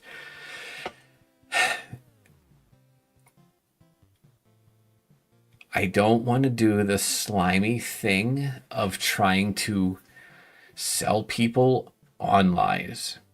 I don't want to tell you that, we have the better cell phone plan when I don't even know what the fuck you're paying per month. But that's what, corporate wants. So being comfortable, being uncomfortable is, I don't agree with that. I don't. I think if you're telling the truth and you believe in what you're saying and you believe that you have a good product, going out there and telling the masses, wading through the shit just to tell people that you've got something cool is not uncomfortable. I believe that you should be comfortable doing that. You should be comfortable telling people that you believe in your game, you believe it's good, and you believe they should give it a shot. When you are on your own project, everything will be not everything will be easy. I don't get it. When you're on your own project, not everything. I think everything. So that's the thing. Like, I think the hardest part of marketing really is going to come down to whether or not I have the energy to create good trailers. And I have found my community, because I can play like StarCraft. You've seen me play StarCraft last year. And I can play all these other like RTS games and strategy games and tactical games until I'm blue in the face. It doesn't put me in the community, right? Like, there are communities out there, I hope, that currently exist without me yet knowing about them. But that's the thing too. Like, if you are making a game that is outside the genre that you play and you enjoy, I think it's going to be harder for you to find your player base. It's going to be harder to find your audience. Whereas hopefully, because I enjoy these games, it should be easier for me to find. Discord discoverability is absolute ass, but I think that's where I'm going to find my audience. So I'm in a couple different groups of streamers who will most likely play my game in front of their audience. And there was a turn-based tactical strategy thing that I was in for a little bit, and I kind of left because I'm not turn-based, and these guys only care about turn-based, slow progression kind of things. But you need to search now. Like, if you're not in any kind of like trading card game, in fact, I am. There is a Tablecraft. There's TTC. They got some like trading card game design stuff where like these people make their own card games and make their own tabletop games. Tabletop Craft. He's also a YouTuber. He doesn't. His YouTube videos are not related to this whatsoever. But if you need me to give you an invite, I can do that. But I think if you're gonna continue with this game that you're making outside of the game jam, which I kind of get the sense that you are, because you feel like you say you're gonna miss a deadline. I've heard it like 2 or 3 times from you already, but you continue pushing on, and I get the sense that means that you want to push on past the deadline. Or at least this is going to be a prototype, right? And if you want me to play it, I'll play it. It doesn't seem like my kind of thing, but yeah. I think now is the time for you to find at least the communities for anybody. If you're making whatever game you're making, you've got to find these people that will play your game, that will buy your game, even if you don't have anything to show them yet. Find them now, get in good, and then show the game when it's ready to show. And that's kind of the icky thing, is like, I'm here, I'm laughing, I'm reacting, I'm commenting. Am I being fake? Maybe. But at the same time, it's like I'm being a developer, publisher, promoter in that aspect where, like, I want you to get comfortable with me so that when I say, hey, look I made a game. Speaking of which, I made a game. That kind of thing. It does feel icky. It does feel like the end of my time at Radio Shack. It does feel like my boss is like breathing down my neck trying to get me to sell more cell phones. He could care less about the antennas and the masts and the rotators and the components. And that's not what they came in my store for. But 100% of the shots that you don't take don't go in. And I'm not saying like be that guy that the reason why Radio Shack, the reason why Radio Shack closed, I believe, is because they started pushing, and people just got turned off by it and they went somewhere else. Are you trying to sell someone something they don't want, though? No. That is not. You're right. I get what you're trying to say. I'm not trying to sell anybody what they don't want. Like, I'm not trying to convince anybody to go to my Steam page and buy the game when that's not what they want. What I am trying to do, though, is to make it okay for me to bring up the fact that when the time comes, I've made a game and I'd like them to consider it. Because I would hate, Limit Zero, he's at that line where he's done it right. Where him and I have interacted, we've talked, and before he even made his Steam page, we've discussed his game. So to me, it's okay that he comes onto our Discord and says, here's a link to my Steam page. This is the last demo before the release, which is, today is officially for me, is the 26th. Tomorrow, the 27th, I believe. And I plan on buying his game. So he's done it right, where he's at least come in and talked and been part of conversations. And I get why he's not there all the time, because it takes a lot of energy. I've got a lot of Discord channels or servers that I'm in, and it's just really hard. Like, I see this one and it's like, okay, I want to be a part of this. There are people talking. Let's communicate. I can get along with these people. And I do, but it's like I don't have enough energy or whatever to go back over here and talk to these guys over in this server. So that's a challenge. Like, I don't know what the limit is on the average person of how many servers they can be active members of. Like, I'm not even an active member of MIGS right now because I just don't have the mental energy to do so. And I'm the moderator there. So I'm not trying to trick people into buying the game. Too many messages. Yeah.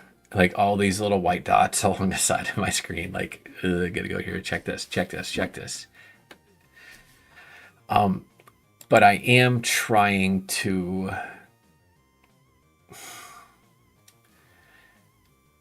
and it is fake, isn't it? Like just going in and just like thumbing up people's messages and commenting. It's kind of fake. Where I'm just trying to make sure that when the time comes, and maybe I shouldn't even be trying it now because it's way down the road. I'm gonna run out of energy on some of these servers, and they're gonna go into the basket. The basket is the group of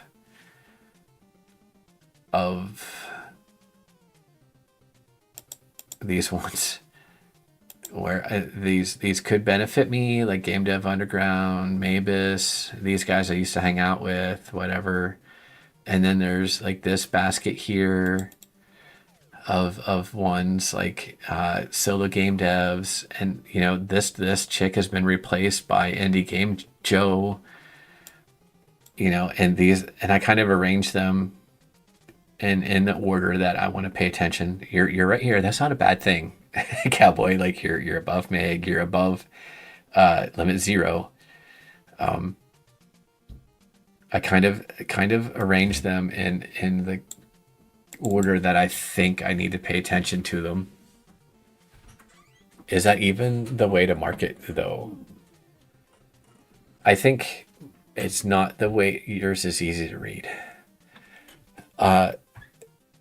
Marketing in the sense of giving stream keys to developers and being there when they play your game to answer questions. I think that's marketing. I think, is that even marketing, a way to market though? I think it is. I think a very large percentage of the people who are currently on my Discord will play my game. The active users, sorry. I've got quite a few users who never even pop in. Active users, and there's all 4 of you. I think 50% is a good number to aim for. So with that said, being a person on other Discords who is liked and comments and helps people out and whatnot, don't testers usually have NDAs, or is that not something you plan on? So I did look into Thomas Brush's playtesting. I said that earlier. He has an NDA. I didn't agree to it. That's when I stopped, because I wanted to be able to put him on blast if I wanted to put him on blast. I'm not at the stage where I might even consider an NDA, and I don't think I'll ever get there. I think there'll be a point where I feel comfortable in all the mechanics. There are some Easter eggs that I'm hiding from even you guys. So when there will be a point where I no longer am publishing to itch, and I'm working on my game, and I'm pushing. That's when I'm going to be pushing from the point where I stop publishing on itch onward is when I'm going to be pushing for wish lists. I think when I get my Steam page made, I'm no longer going to publish testing versions on itch, and I'm going to be working on finishing my game, pushing for wish lists, marketing, hopefully purchasing advertisements and stuff, making trailers and whatnot. So there wouldn't be any more NDAs to worry about. You tested Online Magic for like a year before it was released to everyone, but couldn't tell anybody. I'm okay with everybody who has play tested my game telling other people that they play tested my game.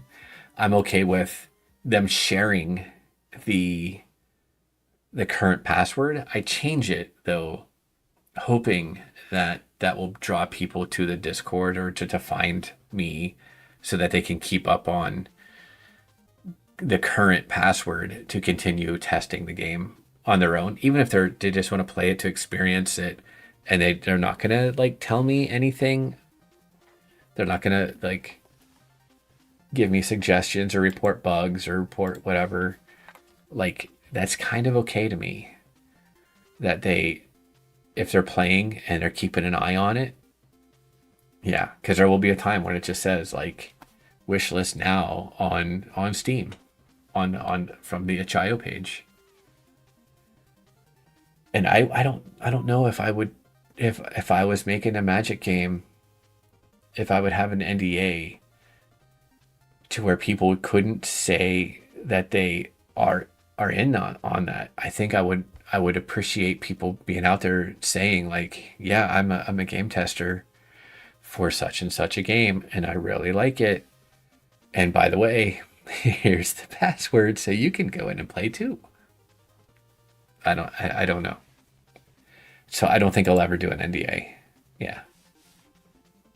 All right, boys. It is like an hour past by regularly scheduled bedtime. I might be out tomorrow. Like, yes, I say this every Wednesday that I might be on Thursday, but I might actually be on Thursday tomorrow this time. My goal tomorrow is to not chat for 2 hours. My goal is to get a player to throw a grenade. And I already have like an idea in my head how this works, where I have like an object that goes in a straight line, whatever angle it needs to go at towards whatever. And I have like the grenade sprite, and all I got to do is just like make it go up and down like this and slowly rest. And parented to this object, it'll look like you threw it at whatever angle you're throwing it at. Flame Tavis brush. I've moved on. Like, I don't know. It's kind of weird. Like, I watch his videos, and there are some, and he's just like Code Monkey. This latest video that I shared with you guys, the 10xing your downloads or whatever, retention. It's the retention video. I'll call it that. Every opportunity that he got to talk about Twisted Towers, my game does this. And just like my game, he said like the average playtime of a demo on Steam was like 14 minutes or whatever. I don't remember the time, but my game got 32 minutes on average. Like, my players, my demo testers played all the way to the end, and I really appreciate that. Means my game's good, blah, blah, blah, blah, blah. Like, don't get me wrong. He is pushing his shit, and that's the whole point of the video. But at the same time, he comes from a marketing background. So I'm not going to throw the baby out with the bathwater. I don't like him as a person, but he does know what he's talking about when it comes to marketing. Yeah. And he doesn't subscribe to the cult of small games, so I've got to give him that. All right. With that said, I've really got to go to bed. I'll talk to you guys tomorrow, hopefully. Fingers crossed.